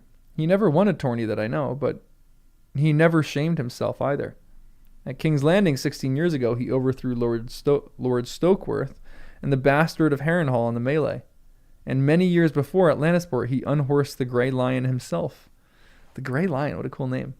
The lion was not so grey then, to be sure. He told me about that many a time, said Dunk. The tall man studied him. Then you will remember the Grey Lion's true name, I have no doubt. For a moment there was nothing in Dunk's head at all. 1,000 times the old man had told that tale. 1,000 times. The lion, his name, his name, his name. He was near despair when it suddenly came. Sir Daemon Lannister, he shouted. The Grey Lion. He's Lord of Casterly Rock now. So he is, said the tall man pleasantly. And he enters the lists on the morrow. He rattled a sheaf of papers in his hand. How can you possibly remember some insignificant hedge knight who chanced to unhorse Daemon Lannister 16 years ago, said the prince, with the silver beard frowning. I make it a practice to learn all I can of my foes. Why would you deign to joust with a hedge knight? It was 9 years past, at Storm's End. Lord Baratheon held a hastilude to celebrate the birth of a grandson. The lots made Sir Arlen my opponent in the first tilt. We broke 4 lances before I finally unhorsed him. 7, insisted Dunk. And that was against the Prince of Dragonstone. No sooner were the words out than he wanted them back. Dunk the lunk, thick as a castle wall, he could hear the old man saying. So it was. The prince with broken nose smiled gently. Tales grow in the telling, I know. Do not think ill of your old master, but it was 4 lances only, I fear. Dunk was grateful that the hall was dim. He knew his ears were red, my lord. No, that's wrong too. Your grace. He fell to his knees and lowered his head. As you say, 4. I meant no. I never... The old man, Sir Arlen, he used to say I was thick as a castle wall and slow as aurochs. Aurochs. What are aurochs? Dunk the lunk. More like Dunk the hunk. I really like Dunk. And strong as an auroch, by the look of you, said Baelor Breakspear. No harm was done, sir. Rise. Hold on. Baelor Breakstone. So this is Baelor Targaryen. This is a prince? Or this is... Who is the king of the realm right now? Large bovines, sadly extinct now. Oh, interesting.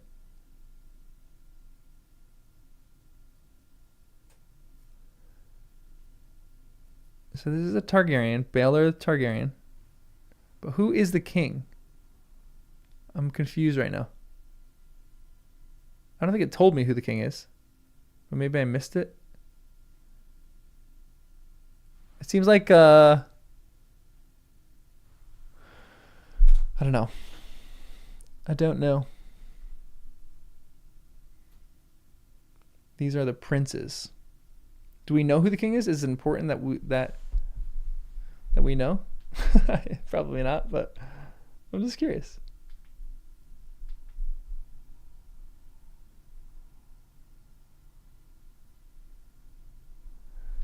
Read on? Okay.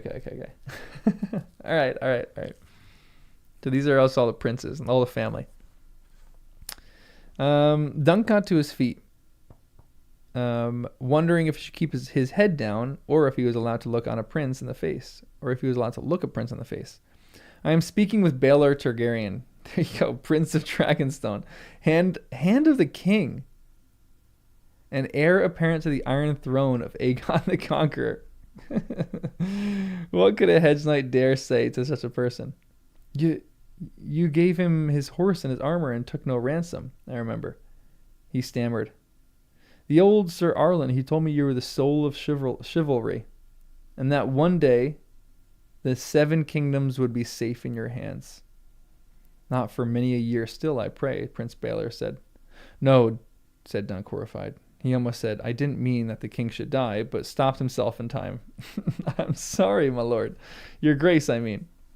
Belatedly, he recalled that the stocky man with the silver beard had addressed Prince Baelor as brother. He is blood of the dragon as well. Damn me for a fool. He could only be Prince Maker, the youngest of King Daren's 4 sons. Prince Aerys was bookish, and Prince Rhaegal mad, meek, and sickly. Neither was like to cross half the realm to attend the tourney. But Maker was said to be a redoubtable warrior in his own right. Though ever in the shadow of his eldest brother. You wish to enter the lists, that is. You wish to enter the lists, is that it? Asked Prince Baelor. That decision rests with the master of games, but I see no reason to deny you. The steward inclined his head. As you say, my lord. Dunk tried to stammer out thanks, but Prince Maker cut him off. Very well, sir, you are grateful, now be off with you. You must forgive my noble brother, sir, said Prince Baelor. 2 of his sons have gone astray on their way here, and he fears for them. The spring rains have swollen many of the streams, said Dunk. Perhaps the princes are only delayed. I did not come here to take counsel from a hedge knight, Prince Maker declared to his brother. You may go, sir, Prince Baelor told Dunk, not unkindly. Yes, my lord. He bowed and turned. But before he could get away, the prince called after him. Sir, one more thing. You are not of Sir Arlen's blood. Yes, my lord. I mean, no, I'm not. The prince nodded at the battered shield Dunk carried, and the winged chalice upon its face. By law, only a true-born son is entitled to inherit a knight's arms. You must needs find a new device, sir. A sigil of your own. I will, said Dunk. Thank you again, your grace. I will fight bravely, you'll see. As bravely as Baelor Breakspear, the old man would often say. I wonder what his sigil is going to be. I love this. I love Baelor. Yeah, he's a great character. I love a kind person. Darren,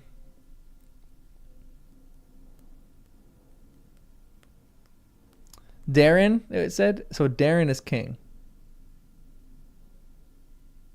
You called him Darren the Nice? Yeah, Darren the Good? I like Baelor. I hope he doesn't get in a battle with Baelor. Or Baelor isn't entering. No? He's is he entering? Is he not? And maybe I missed that too. All right, let's keep reading. This is fun. I really like this. Fun little short story. All right, let's read till I'm looking for a break. Maybe page 67. I'm on page 47 right now. Another 20 pages. We'll just see how the story goes. I'm kind of hooked though. I'm kind of hooked.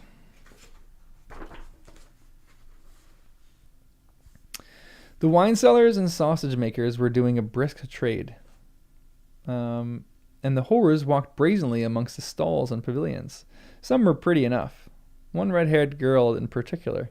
He could not help staring at her breasts, the way they moved under her loose shift as she sauntered past. He thought of the silver in his pouch. I could have her if I liked. She liked the clink of my coin well enough. I could take her back to my camp and have her all night if I wanted to. He had never lain with a woman, and for all he knew, he might die in his first tilt. Tourneys could be dangerous, but horrors could be dangerous too. The old man had warned him of that.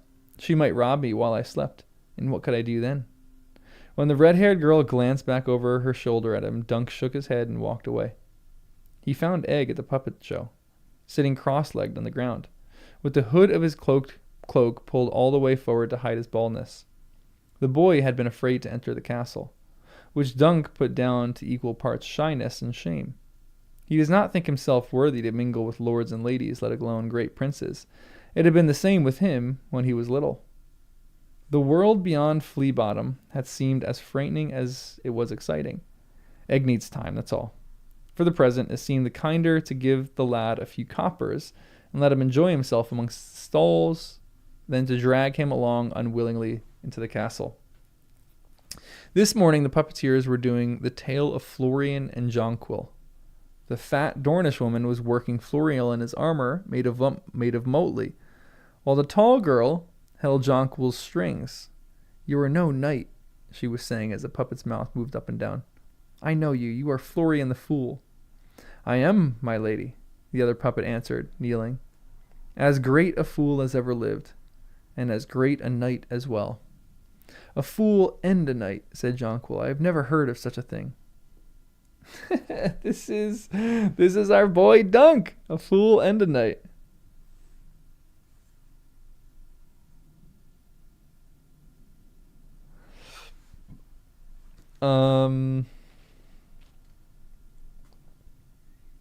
All men are fools. Sweet lady, said Florian, all men are fools. And all men are knights where women are concerned. It was a good show. Sad and sweet, both. With a sprightly word and with a sprightly sword fight at the end, and a nice painted gate. When it was over, the fat woman went amongst the crowd to collect coins while the girl packed away the puppets. Dunk collected egg and went up to her. My lord, she said with a sideways glance and a half smile. She was a head shorter than he was, but still taller than any other girl he had ever seen. That was good, Egg enthused. I like how you make them move. Jonquil and the dragon and all. I saw a puppet show last year, but they moved all jerky. Yours are more smooth. Thank you, she said to the boy politely. Dunk said, Your figures are well carved too. The dragon especially, a fearsome beast. You make them yourself? She nodded. My uncle does the carving. I paint them. Could you paint something for me? I have the coin to pay. Oh, this is so great. He slipped the shield off his shoulder and turned it to show her. I need to paint something over the chalice. The girl glanced at the shield, then at him. What would you want painted? Dunk had not considered that. If not the old man's winged chalice, what? His head was empty. Dunk the lunk, thick as a castle wall.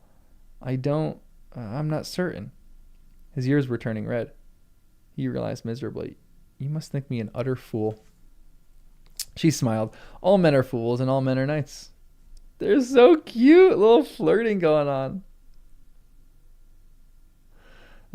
What color paint do you have? He asked, hoping she might give him an idea. I can mix paints to make any color you want. The old man's brown had always seemed drab to Dunk. The field should be the color of sunset, he said suddenly. The old man likes sunsets. And the device, an elm tree, said Egg. A big elm tree, like the one by the pool with a brown trunk and green branches. Yes, Dunk said, that would serve, an elm tree, but with a shooting star above. Could you do that? The girl nodded. Give me the shield. I'll paint it this very night and have it back to you on the morrow. Dunk handed it over. I am called Sir Duncan the Tall. I'm Tansel, she laughed. Tansel too tall. The boys used to call me. You're not too tall, Duncan blurted out. You're just right. He realized what he'd been about to say and blushed furiously. 4, said Tansel, cocking her head inquisitively. Puppets, he finished lamely. They're so cute.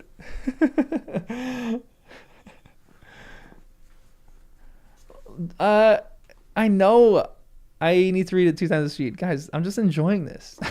Give me a break. I love this little sigil on the shield. Although in this section, she's not tall. This is a poorly drawn image. He's only supposed to be a head taller than her. And in this image, she's like just a head taller than Dunk. They're so cute. I love this. I really like Dunk. Tansel.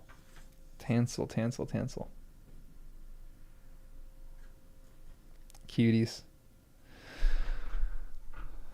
All right, let's keep going. I'm kind of hooked. I kind of like this. Alrighty. The first day of the tourney dawned bright and clear.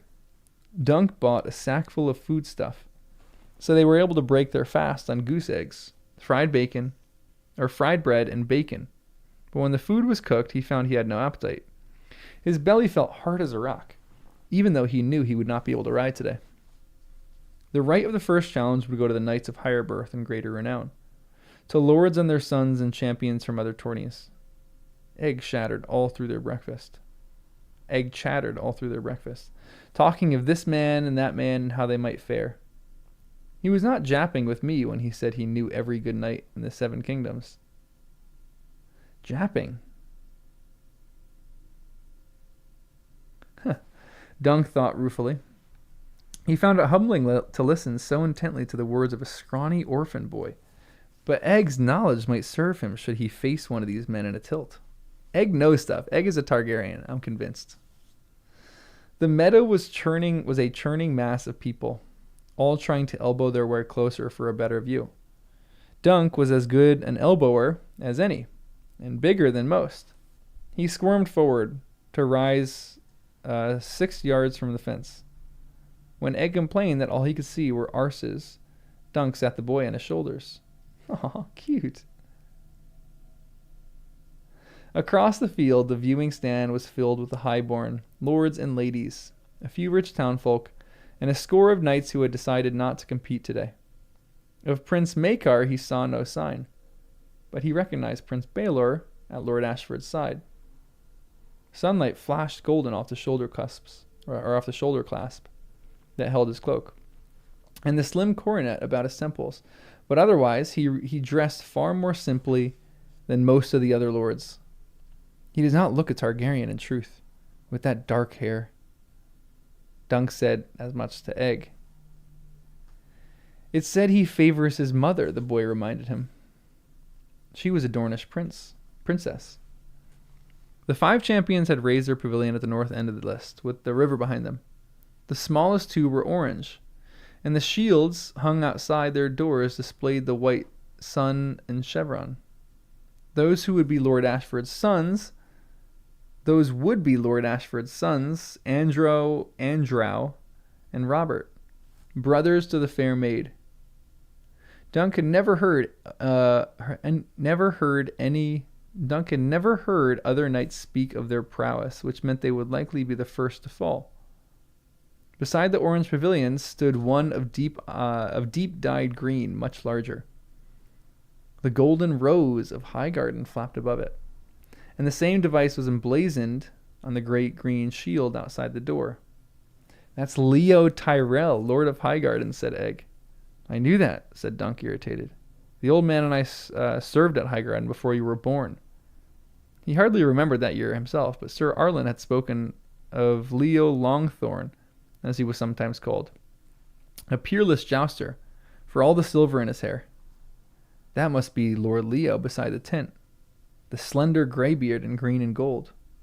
Yes, said Egg. I saw him at King's Landing once. He's not one you'll want to challenge, sir.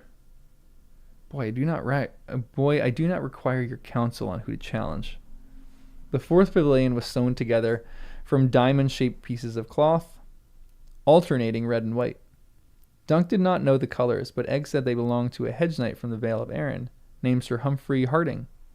He won a great melee at Maidenpool last year, sir, and overthrew Sir Donal of Duskendale, and the Lords Arryn and Royce in the lists. The last pavilion was Prince Valor's. Of black silk it was, with a line of pointed scarlet pennons hanging from its roof like long red flames. The shield on its stand was glossy black, emblazoned with the 3-headed dragon of House Targaryen. One of the Kingsguard knights stood beside it, his shining white armor stark against the black of the tent cloth. Seeing him there, Dunk wondered whether any of the challengers would dare to touch the dragon shield. Valar was the king's grandson after all, and son to Baelor Breakspear. He need not have worried. When the horns blew to summon the challenger, all 5 of the maid's champions were called forth to defend her. Dunk could hear the murmur of excitement in the crowd as the challengers appeared one by one at the south end of the lists. Heralds bloomed out the name of each knight in turn. They paused before the viewing stand to dip their lances in salute to Lord Ashford, Prince Baelor, and the fair maid, and then circled to the north end of the field to select their opponents. The grey lion of Casterly Rock struck the shield of Lord Tyrell, and his golden-haired heir, Sir Tybolt Lannister, They're getting closer to Tywin. I wonder if this is like Tywin's father or like grandfather or something. Sir Tybalt Lannister challenged Lord Ashford's eldest son. Lord Tully of Riverrun tapped the diamond pattern shield of Sir Humphrey Harden. Sir Abelard Hightower knocked upon Valors, and the younger Ashford was called out by Sir Lionel Baratheon. The knight called a laughing storm. Joking. J-Ping. Yeah, she's taller than she looks in that picture. This reminds me, they had the line that said the heralds boomed out the name of each knight in their turn. It reminds me of what's the movie with what's his name? He was in Batman. Heath Ledger. What's the movie? What's that movie? It was a great movie where he's a knight and he has the other really famous actor is like his jester, or not his jester, his like herald, and he makes like these really good like heralds and everyone is jealous of it. A Knight's Tale, yes, great movie. I haven't seen that movie in a long time, but it makes me want to watch A Knight's Tale right now. What a great movie. Really want to watch A Knight's Tale.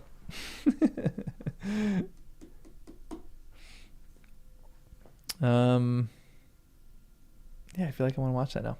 Anyway, let's keep reading. The challengers trotted back to the south end of the lists to wait their foes. Sir Abelard in silver and smoke colors, a stone watchtower on a shield crowned with fire. The two Lannisters all crimson, bearing the golden lion of Casterly Rock. The laughing storm shining in a cloth of gold, the black stag on breast and shield and a rack of iron antlers on his helm. Lord Tully wearing a striped blue and red cloak, clasped with a silver trout at each shoulder. They pointed their 12-foot lances skyward, the gusty winds snapping and tugging at their pennons. At the north end of the field, squires held brightly barded destriers for the champions to mount.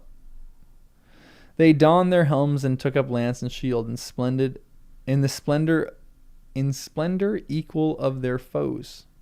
The Ashfords billowing orange silks, Sir Humphrey red and white diamonds, Lord Leo in his white charger with green satin trappings patterned with golden roses, and of course Valar Targaryen.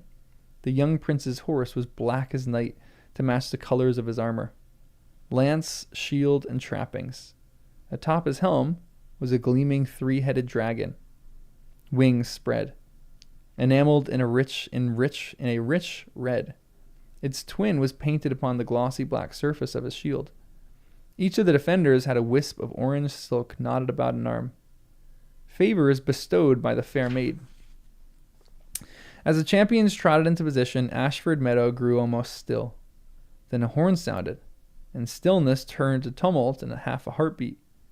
10 pairs of gilded spurs drove into the flanks of 10 great war horses.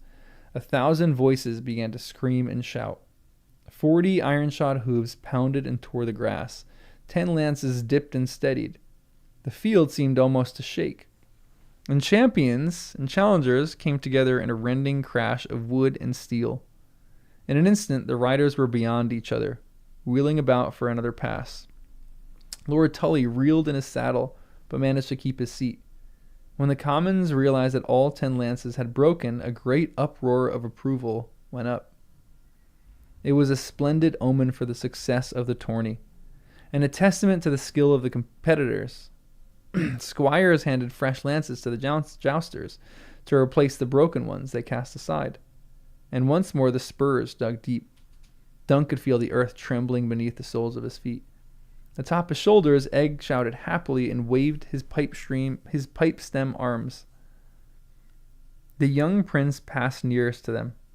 Dunk saw the point of his black lance kiss the watchtower on the foe's shield and slide off to slam his chest, even as Sir Abelard's own lance burst into splinters against Valar's breastplate. The grey stallion and the silver and smoke trappings reared with the force of the impact, and Sir Abelard Hightower was lifted from his stirrups and dashed violently to the ground. Lord Tully was down as well, unhorsed by Sir Humphrey Harding, but he sprang up at once and drew his longsword, and Sir Humphrey cast aside his lance unbroken and dismounted to continue their fight afoot. Sir Abelard was not so sprightly. His squire ran out, loosened by his helm, and called for help, and 2 serving men lifted the dazed knight by the arms to help him back to his pavilion. Elsewhere on the field, the 6 knights who had remained ahorse were riding their 3rd course. More lances shattered, and this time Lord Leo Tyrell aimed his point so expertly he ripped the grey lion's helm cleanly off his head. Barefaced, the Lord of Casterly Rock raised his hand in salute and dismounted, yielding the match. By then, Sir Humphrey had beaten Lord Tully into surrender, showing himself as skilled with a sword as he was with a lance. Tybalt Lannister and Andrew Rochford rode against each other thrice more before Sir Andrew finally lost shield, seat, and match, all at once. The younger Ashford lasted even longer, breaking no less than 9 lances against Sir Lionel Baratheon, the Laughing Storm. Champion and challenger both lost their saddles on their 10th course, only to rise together to fight on, sword against mace. Finally, a battered Sir Robert Ashford admitted defeat, but on viewing stand, his father looked anything but dejected. Both Lord Ashford's sons had been ushered from the ranks of their champion, it was true, but they had acquitted themselves nobly against 2 of the finest knights in the 7 kingdoms. I must do even better, though, Dunk thought as he watched Victor and Vanquish embrace and walk together from the field. It is not enough for me to fight well and lose. I must win at least the first challenge, or I lose all. Sir Tybalt Lannister, the Laughing Storm, would now take their place amongst the champions, replacing the men they had defeated. Already the orange pavilions were coming down. A few feet away, the young prince sat at ease in his raised camp chair before his great black tent. His helm was off. He had dark hair like his father, but a bright streak ran through it. A serving man brought him a silver goblet, and he took a sip. Water, if he is wise, Dunk thought. Wine, if not. He found himself wondering if the Valar had indeed inherited a measure of his father's prowess, whether it had only been that he had drawn the weakest opponent. A fanfare of trumpets announced that 3 new challengers had entered the lists. The heralds shouted their name. Sir Pierce of House Cairn, Lord of the Marches. He had a silver harp emblazoned on his shield, though his surcoat was patterned with nightingales. Sir Joseph of House Mallister from Seaguard. Sir Joseph supported a winged helm on his shield. A silver eagle flew across an indigo sky. Sir Gawain of House Swan, Lord of Stonehelm and of the Cape of Wrath. A pair of swans, one black and one white, fought furiously on his arms. Lord Gawain's armor, cloak, and horse bardings were a riot of black and white as well, down to the stripes on his scabbard and lance. Lord Cairn, harper and singer, a knight of renown, touched the point of his lance to Lord Tyrell's rose. Sir Joseph jumped on Humphrey Harding's diamonds, and the black and white knight, Lord Gawain Swan, challenged the Black Prince with a white guardian. Dunk rubbed his chin. Lord Gawain was even older than the old man, and the old man was dead. Egg, who was the least dangerous of these challengers? He asked the boy on his shoulders, who seemed to know so much of these knights. Lord Gawain. The boy said at once. Valar's foe. Prince Valar, he corrected. A squire must keep a courteous tongue, boy. Man, my voice is dying right now. Breaking 9 lances is pretty good. That's an impressive feat. The 3 challengers took their places as the 3 champions mounted up.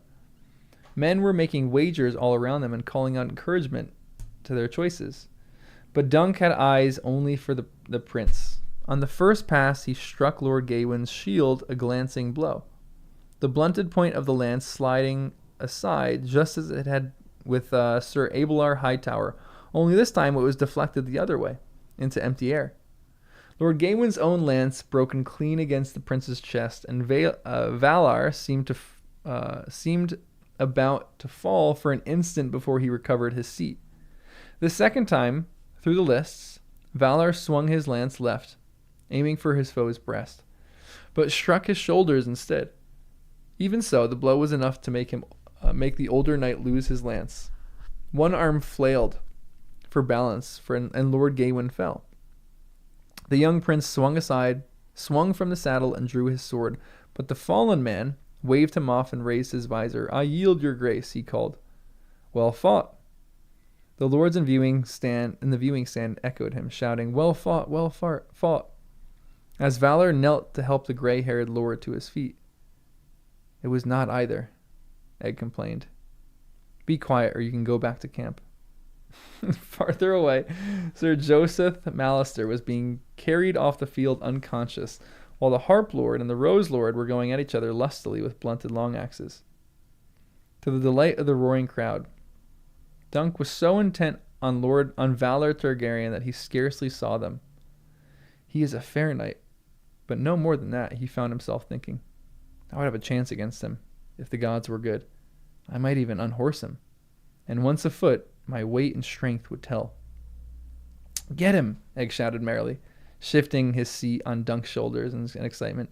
"Get him! Hit him! Yes! He's right there! He's right here!" It seemed to be Lord Karen he was cheering on. The harper was playing a different sort of music now, driving Lord Leo back, and back as steel on steel sang. The crowd seemed almost equally divided between them, so cheers and curses mingled freely in the morning's air.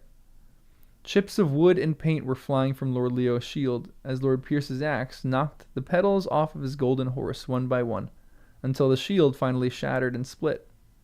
But as it did, the axe head hung up for an instant in the wood, and Lord Leo's own axe crashed down on the haft of his foe's weapons, breaking it off not a foot from his hand. He cast aside his broken shield, and suddenly he was the one on the attack. Within moments, the Harper Knight was the one on the knee, singing his surrender. For the rest of the morning, and well into the afternoon, it was more of the same. As challengers took the field in twos and threes and sometimes five together, trumpets blew and heralds called out names. War horses charged, the crowd cheered. Lances snapped like twigs, and swords rang against helms and mail. It was small folk and high lords alike agreed, a splendid day of jousting.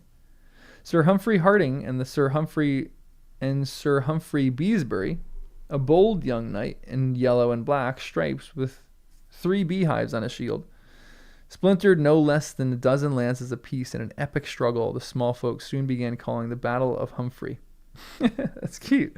Sir Tybalt Lannister was unhorsed by John Penrose and broke his sword in his fall, but fought back with a shield alone to win the bout and remained a champion. One-eyed Sir Robin Risling, a grizzled old knight with salt and pepper beard, lost his helm to Lord Leo's lance in their first course, yet refused to yield. 3 times more they rode at each other, the wind whipping Sir Robin's hair while the shards of broken lance flew around his bare face like wooden knives. Oh my gosh! Which Dunk thought all the more wondrous when Egg told him that Sir Robin had lost his eye to a splinter from a broken lance not 5 years earlier. Leo Tyrell was too chivalrous to aim another lance at Sir Robin's unprotected head, but even so, Risling's stubborn courage, or was it folly, left Dunk astounded. Finally, the Lord of Highgarden struck Sir Robert's breastplate a solid thump right over the heart and sent him cartwheeling to the earth. Sir Lionel Baratheon also fought several notable matches. Against lesser foes, he would often break into looming laughter the moment they touched his shield, and laugh all the time he was mounting and charging and knocking them from their stirrups. If his challenger wore any sort of crest on their helm, Sir Lionel would strike it off and fling it into the crowd. The crests were ornate things, made of carved wood or shaped leather. and sometimes gilded and enameled or even wrought in pure silver. So the men he beat did not appreciate this habit, though it made him a great favorite of the commons. I love these people. This is great. The Laughing Storm. I know. I kind of love the Laughing Storm right now. What a great name. I'd be the most infuriating thing if you're battling a guy and all of a sudden he just starts laughing. Oh, be driven mad with that. Before long, only crestless men were choosing him. As loud and often as Sir Lionel laughed down a challenger, though. Dunk thought the day's honor should go to Sir Humphrey Harding, who humbled 14 knights, each one of them formidable. Meanwhile, the young prince sat outside his black pavilion, drinking from his silver goblet and rising from time to time to mount his horse and vanquish yet another undistinguished foe. He had won 9 victories, but it seemed to Dunk that every one was hollow. He was beating old men and unjumped squires, and a few lords of high birth and low skill. The truly dangerous men are riding past the shield as if they do not see it. Late in the day, a brazen fanfare announced the entry of a new challenger to the lists. He rode in on a great red charger whose black brandings were slashed to reveal glimpses of yellow, crimson, and orange beneath. As he approached the viewing stand to make his salute, Dunk saw the face beneath the raised visor and recognized the prince he'd met in Lord Ashford's stables. Egg's legs tightened around his neck. Stop that, Dunk snapped, yanking them apart. Do you mean to choke me? Prince Arian Brightflame, a herald called. Of the Red Keep of King's Landing, son of Maker, Prince of Summerhall and House Targaryen. Grandson to Darren the Good, second of his name, King of the Andals, and Rhoynar, and the Rhoynar and the First Men, and Lord of the 7 Kingdoms. Arian bore a 3-headed dragon on his shield, but it was rendered in colors much more vivid than Valor's. One head was orange, one yellow, and one red. And the flames they breathed had the sheen of gold leaf. His surcoat was a swirl of smoke and fire woven together, and his blackened helm was surmounted by a crest of red enamel flames. After a pause to dip his lance to Prince Baelor, a pause so brief that it was almost perfunctory, he galloped to the north end of the field, past Lord Leo's pavilion and the Laughing Storms, slowing only when he approached Prince Valor's tent. The young prince rose and stood stiffly beside the shield. For a moment, Dunk was certain that Arian meant to strike it, but then he laughed and trotted past and banged his point hard against Sir Humphrey Harding's diamonds. Come out, little knight," he sang in loud, clear voice. "It's time you face the dragon." So Sir Humphrey Harding has defeated 14 people, and now he has to defeat this new, fresh guy. Sir Humphrey inclined his head stiffly to his foe as his destrier was brought out, and then ignored him while he mounted, fastened his helm, and took up his lance and shield. The spectators grew quiet as the 2 knights took their place. Dunk heard the clang of Prince Arian's dropping his visor. The horn blew. Sir Humphrey broke slowly, building speed, but his foe raked the red charger with both spurs, coming hard. Egg's legs tightened again. "Kill him," he shouted suddenly. "Kill him! He's right there! Kill him! Kill him! Kill him!" Dunk was not certain of which knights he was shouting to. Prince Arian's lance, gold-tipped and painted in stripes of yellow, orange, and yellow, swung down across the barrier. Low. Too low, thought Dunk in the moment. He saw it. He'll miss the rider and strike Sir Humphrey's horse. He needs to bring it up. Then, with dawning horror, he began to suspect that Arian intended no such thing. He cannot mean to.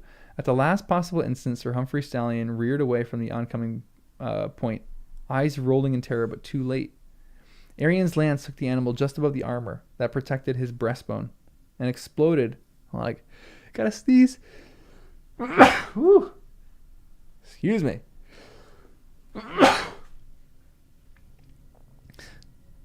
One more? No. Wow. Bad time to sneeze. He killed a horse? What a jerk. Arian's lance took the animal just above the armor that protected his breastbone, and exploded out of the back of his neck in a gout of bright blood. Screaming, the horse crashed sideways, knocking the wooden barrier to pieces as he fell. Sir Humphrey tried to leap free, but a foot caught in his stirrup, and they heard him shrieking as his leg was crushed between the splintered fence and the falling horse. Man, this is so sad.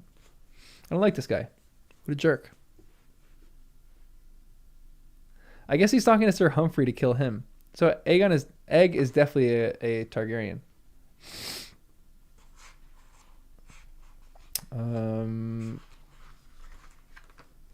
Where's there another break? My voice is slowly dying right now. On page 74, another 8 pages, and then we'll finish.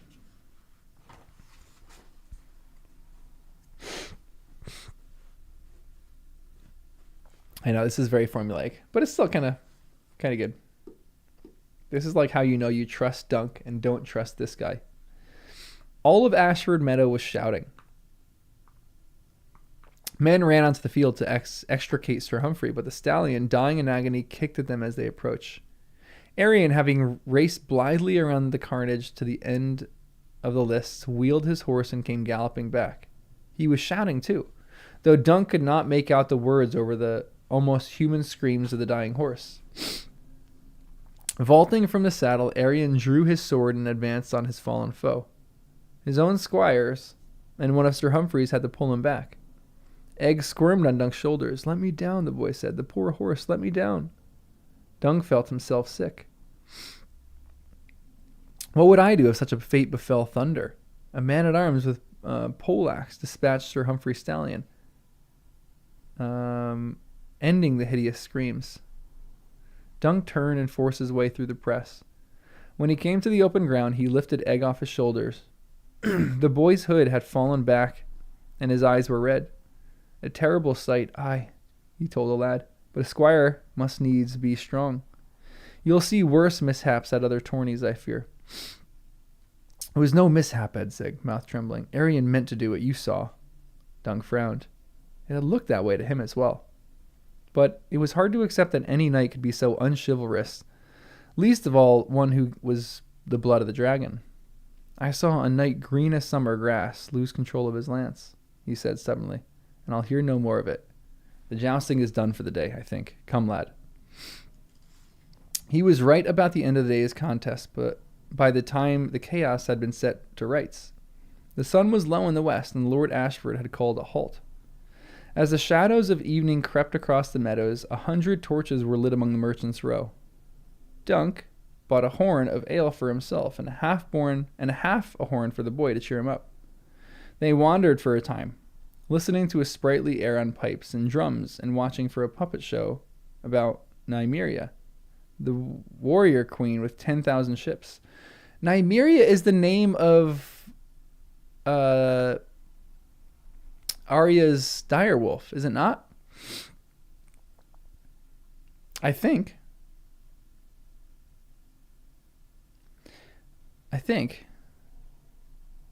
Maybe I'm wrong. I'm pretty sure it is. Dunk, the puppeteers had only 2 ships, but managed a rousing sea battle all the same. Oh, it is. Interesting. That's where she gets it from. Okay, cool. Dunk wanted to ask the girl Tansel if she had finished painting his shield, but he could see that she was busy. I'll wait until she's done for the night, he resolved. Perhaps she'll have a thirst then. Sir Duncan, a voice called behind him, and then, again, Sir Duncan. Sir Dunk remembered that it was him. I saw you among the small folk today with this boy on your shoulders, said Raymond Fossaway, as he came up smiling. Indeed, the 2 of you were hard to miss. The boy's my squire. Egg, this is Raymond Fossaway. Dunk had to pull the boy forward, and even then Egg lowered his head and stared at Raymond's boots as he mumbled a greeting. Well met, lad, Raymond said easily. Sir Duncan, why not watch from the viewing gallery? All knights are welcome there. Dunk was at ease among small folks and servants. I love that. The idea of claiming a place amongst lords and ladies and landed knights made him uncomfortable. I would not have wanted any closer view of that last tilt. Raymond grimaced. Nor I. Lord Ashford declared Sir Humphrey the victor, and awarded him Prince Arian's coursier. But even so, he will not be able to continue. His leg was broken in two places. Prince Baylor sent his own maester to tend him.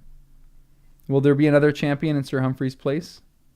Lord Ashford had a mind to grant the place to Lord Caron, or perhaps the other Sir Humphrey, the one who gave Harding such a splendid match. But Prince Baylor told him that it would not be seemly to remove Sir Humphrey's shield and pavilion under the circumstances. I believe they will continue with 4 champions in place of 5. 4 champions, Dunk thought.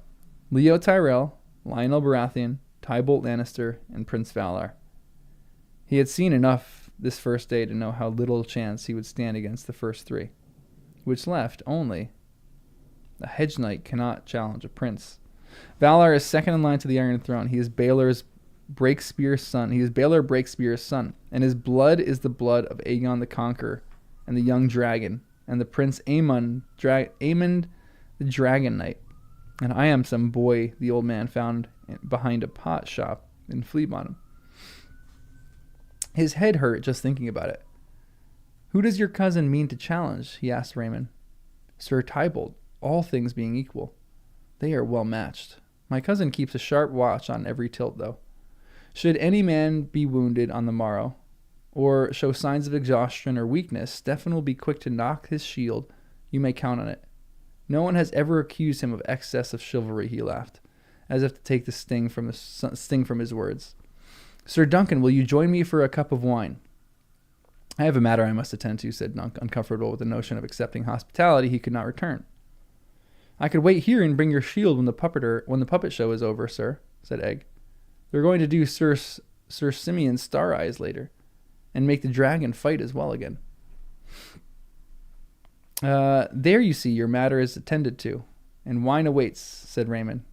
It's an arbor vintage, too. How can you refuse me? Bereft of excuses, Dunk had no choice but to follow, leaving Egg at the puppet show. The apple of House Fowsaway flew above the golden-colored pavilion where Raymond attended his cousin. Behind it, 2 servants were basting a goat with honey and herbs over a small cooking fire. There's food as well if you're hungry, Raymond said negligently as he held the flap for Dunk. The brazier of coals lit the interior and made the air pleasantly warm. Raymond filled 2 cups with wine. They say Arian is in rage at Lord Ashford for awarding his charger to Sir Humphrey, he commented as he poured. But I'll wager it was his uncle who counseled it. He handed Dunk a wine cup. Prince Baylor is an honorable man. As the bright prince is not, Raymond laughed. Don't look so anxiously, Sir Duncan. There is none here but us. It is no secret that Arian is a bad piece of work. Thank the gods that he is well down in the order of succession. You truly believe he meant to kill the horse? Is there any doubt of it? If Prince Maker had been here, it would have gone differently, I promise you. Arian is all smiles and chivalry so long as his father is watching, if the tales be true. But when he's not, I saw that Prince Maker's chair was empty. He left Ashford to search for his son, along with Roland Crakehall of the Kingsguard. There's a wild tale of robber knights going about, but I'll wager the prince is just off drunk again. The wine is fine and fruity, as good a cup as he ever tasted. He rolled it in his mouth, swallowed, and said, Which prince is this now? Maker's heir, Darren. Maker's heir. Darren, he's named after the king. They call him Darren the Drunken, though. Not in his father's hearing. The youngest boy was with him as well. They left Summerhall together, but never reached Ashford. Raymond drained his cup and set it aside. Poor Maker. Poor, said Dunk, startled. The king's son? The king's 4th son, said Raymond. Not quite as bold as Prince Baylor, nor as clever as Prince Aerys, nor as gentle as Prince Rhaegal. And now he must suffer seeing his own sons overshadowed by his brothers. Darren is a sot. Arian is vain and cruel. The 3rd son was so unpromising that they gave him to the citadel to make a maester of him. And the youngest, Sir Duncan. Egg burst in panting. Huh. Is he the youngest? His hood had fallen back, and the light from the brazier shone in his big dark eyes. You have to run. He's hurting her. Dunk lurched to his feet, confused. Hurting who? Arian, the boy shouted. He's hurting her. The puppet girl. Hurry, Whirling. Hurry. Whirling, he darted back out into the night. Dunk made to follow, but Raymond caught his arm. Sir Duncan. Arian, he said. A prince of blood. Be careful. It was good counsel, he knew. The old man would have said the same, but he could not listen. He wrenched free of Raymond's hand and shouldered his way out of the pavilion. He could hear shouting off in the direction of the Merchant's Row. Egg was almost out of sight. Dunk ran after him. His legs were long and the boy short. He quickly closed the distance. The wall of watchers had gathered around the puppeteers. Dunk shouldered through them, ignoring their curses. A man-at-arms in the royal livery stepped up to block him. Dunk put a big hand on his chest and shoved him, sending the man flailing backwards to sprawl on his arse in the dirt. The puppeteer's stall had been knocked on its side. The fat Dornish woman was on the ground weeping. One man-at-arms was dangling the puppets of Florian and Jonquil from the hands as another set them afire with a torch. 3 more men were opening chests, spilling more puppets on the ground and stamping on them. The dragon puppet was scattered all about them. A broken wing here, its head there, its tail in 3 pieces. And in the midst of all stood Prince Arian, resplendent in a red velvet doublet with long, dagged sleeves, twisting Tansel's arms in both hands. She was on her knees, pleading with him. Arian ignored. He forced open her hand and seized one of her fingers. Dunk stood there stupidly, not quite believing what he saw. Then he heard a crack and Tansel screamed. One of Arian's men tried to grab him and went flying. 3 long strides, and Dunk grabbed the prince's shoulder and wrenched him around hard. His sword and dagger were forgotten along with everything the old man had ever taught him. His fist knocked Arian off of his feet, and the toe of his boot slammed into the prince's belly when Arian went for his knife. Dunk stepped on his wrist and kicked him again, right in the mouth. He might have kicked him to death right then and there, but the princeling's men swarmed over. He had a man on each arm, and another pounding him across the back. No sooner had he wrestled free of one than 2 more were on him. Finally, they shoved him down and pinned his arms and legs. Arian was on his feet again. The prince's mouth was bloody. He pushed inside it with a finger. You've loosened one of my teeth, he complained. So we'll start by breaking all of yours. He pushed his hair from his eyes. You look familiar. You took me for a stable boy. Arian smiled redly. I recall. You refused to take my horse. Why'd you throw your life away? For this whore? Tansel was curled up on the ground, cradling her maimed hand. He gave her a shove with the toe of his boot. She's scarcely worth it. A traitor. The dragon ought never lose. He is mad, thought Dunk. But he is still a prince's son and means to kill me. He might have prayed then, if he had known a prayer all the way through, but there was no time. There was hardly even time to be afraid. Nothing more to say, said Arian. You bore me, sir. He poked at his bloody mouth again. Get a hammer and break all his teeth out. Wait, he commanded. Then let's cut him open and show him the colors of his entrails. No, a boy's voice said. Don't hurt him. Gods be good, the boy, the brave, foolish boy, Dunk thought. He fought against the arms restraining him, but it was no good. Hold your tongue, you stupid boy. Run away, they'll hurt you. No, they won't. Egg moved closer. If they do, they'll answer to my father, and my uncle as well. Let go of him, I said. Wait, Yorkle, you know me. Do as I say. The hands holding his left arm were gone, and then the others. Dunk did not understand what was happening. The men-at-arms were backing away. One even knelt. Then the crowd parted for Raymond Fossaway. He had donned mail and helm. and his hand was on his sword. His cousin, Sir Stephen, just behind him, had already bared his blade, and with them were half a dozen men-at-arms with red apple badge sewn on their breast. Prince Arion paid them no mind. Impudent little wretch, he said to Egg, spitting a mouthful of blood at the boy's feet. What happened to your hair? I cut it off, brother, said Egg. I didn't want to look like you. Dang! What a cool little twist right there. All right, how much more of this left do I have? Because I think we're like a little more than halfway. All right, there's too much to read. I mean, we finished 70 pages, and I have another 40 to go. I kind of want to read the rest of it. Dang, that's a good little end to this section.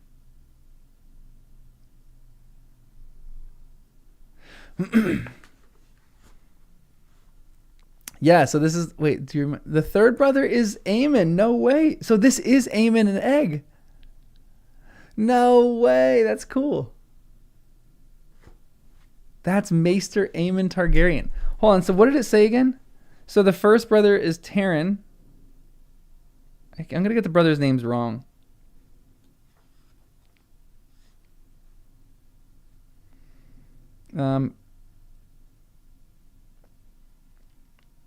Darian is a sot.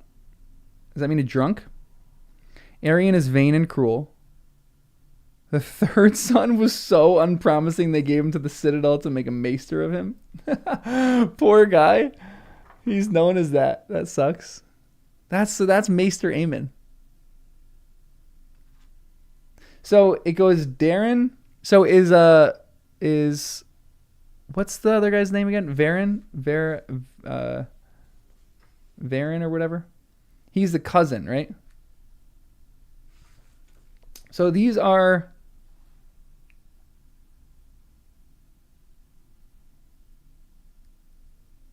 the king's son, the fourth son. The king's fourth son, not quite as bold as Prince Baelor,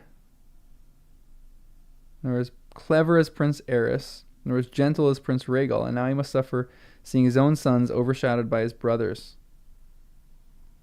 Hold on, I gotta figure this out. Hold on. I'm gonna figure this out, and then we'll be done. Maker's heir. So, again, Throne is the good guy.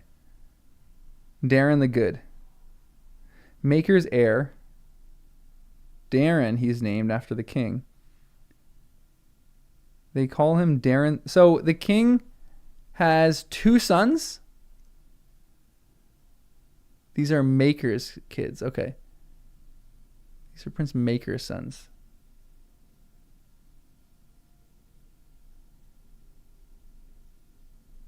So Darren has Maker's brother is Baelor, whose kid is Valar. So the king has two sons, Maker and Baelor, and each of these, Maker has 4 sons and Baelor has 3, or 4.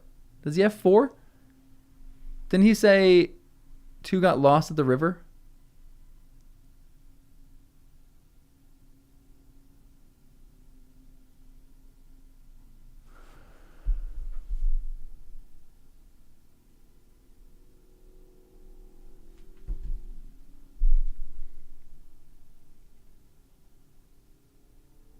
I'm trying to figure this out.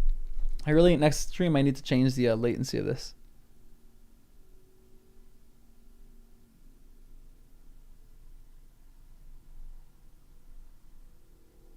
The drunk knight he met, actually the drunk prince. Interesting. Those are Maker's kids that lost. Yeah, that got lost. Oh, interesting. Oh, that's crazy. Darian and Egg. That's crazy. That's really cool.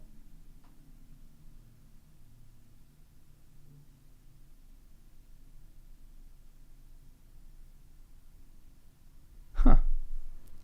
Good story so far. I'm into this. This is fun.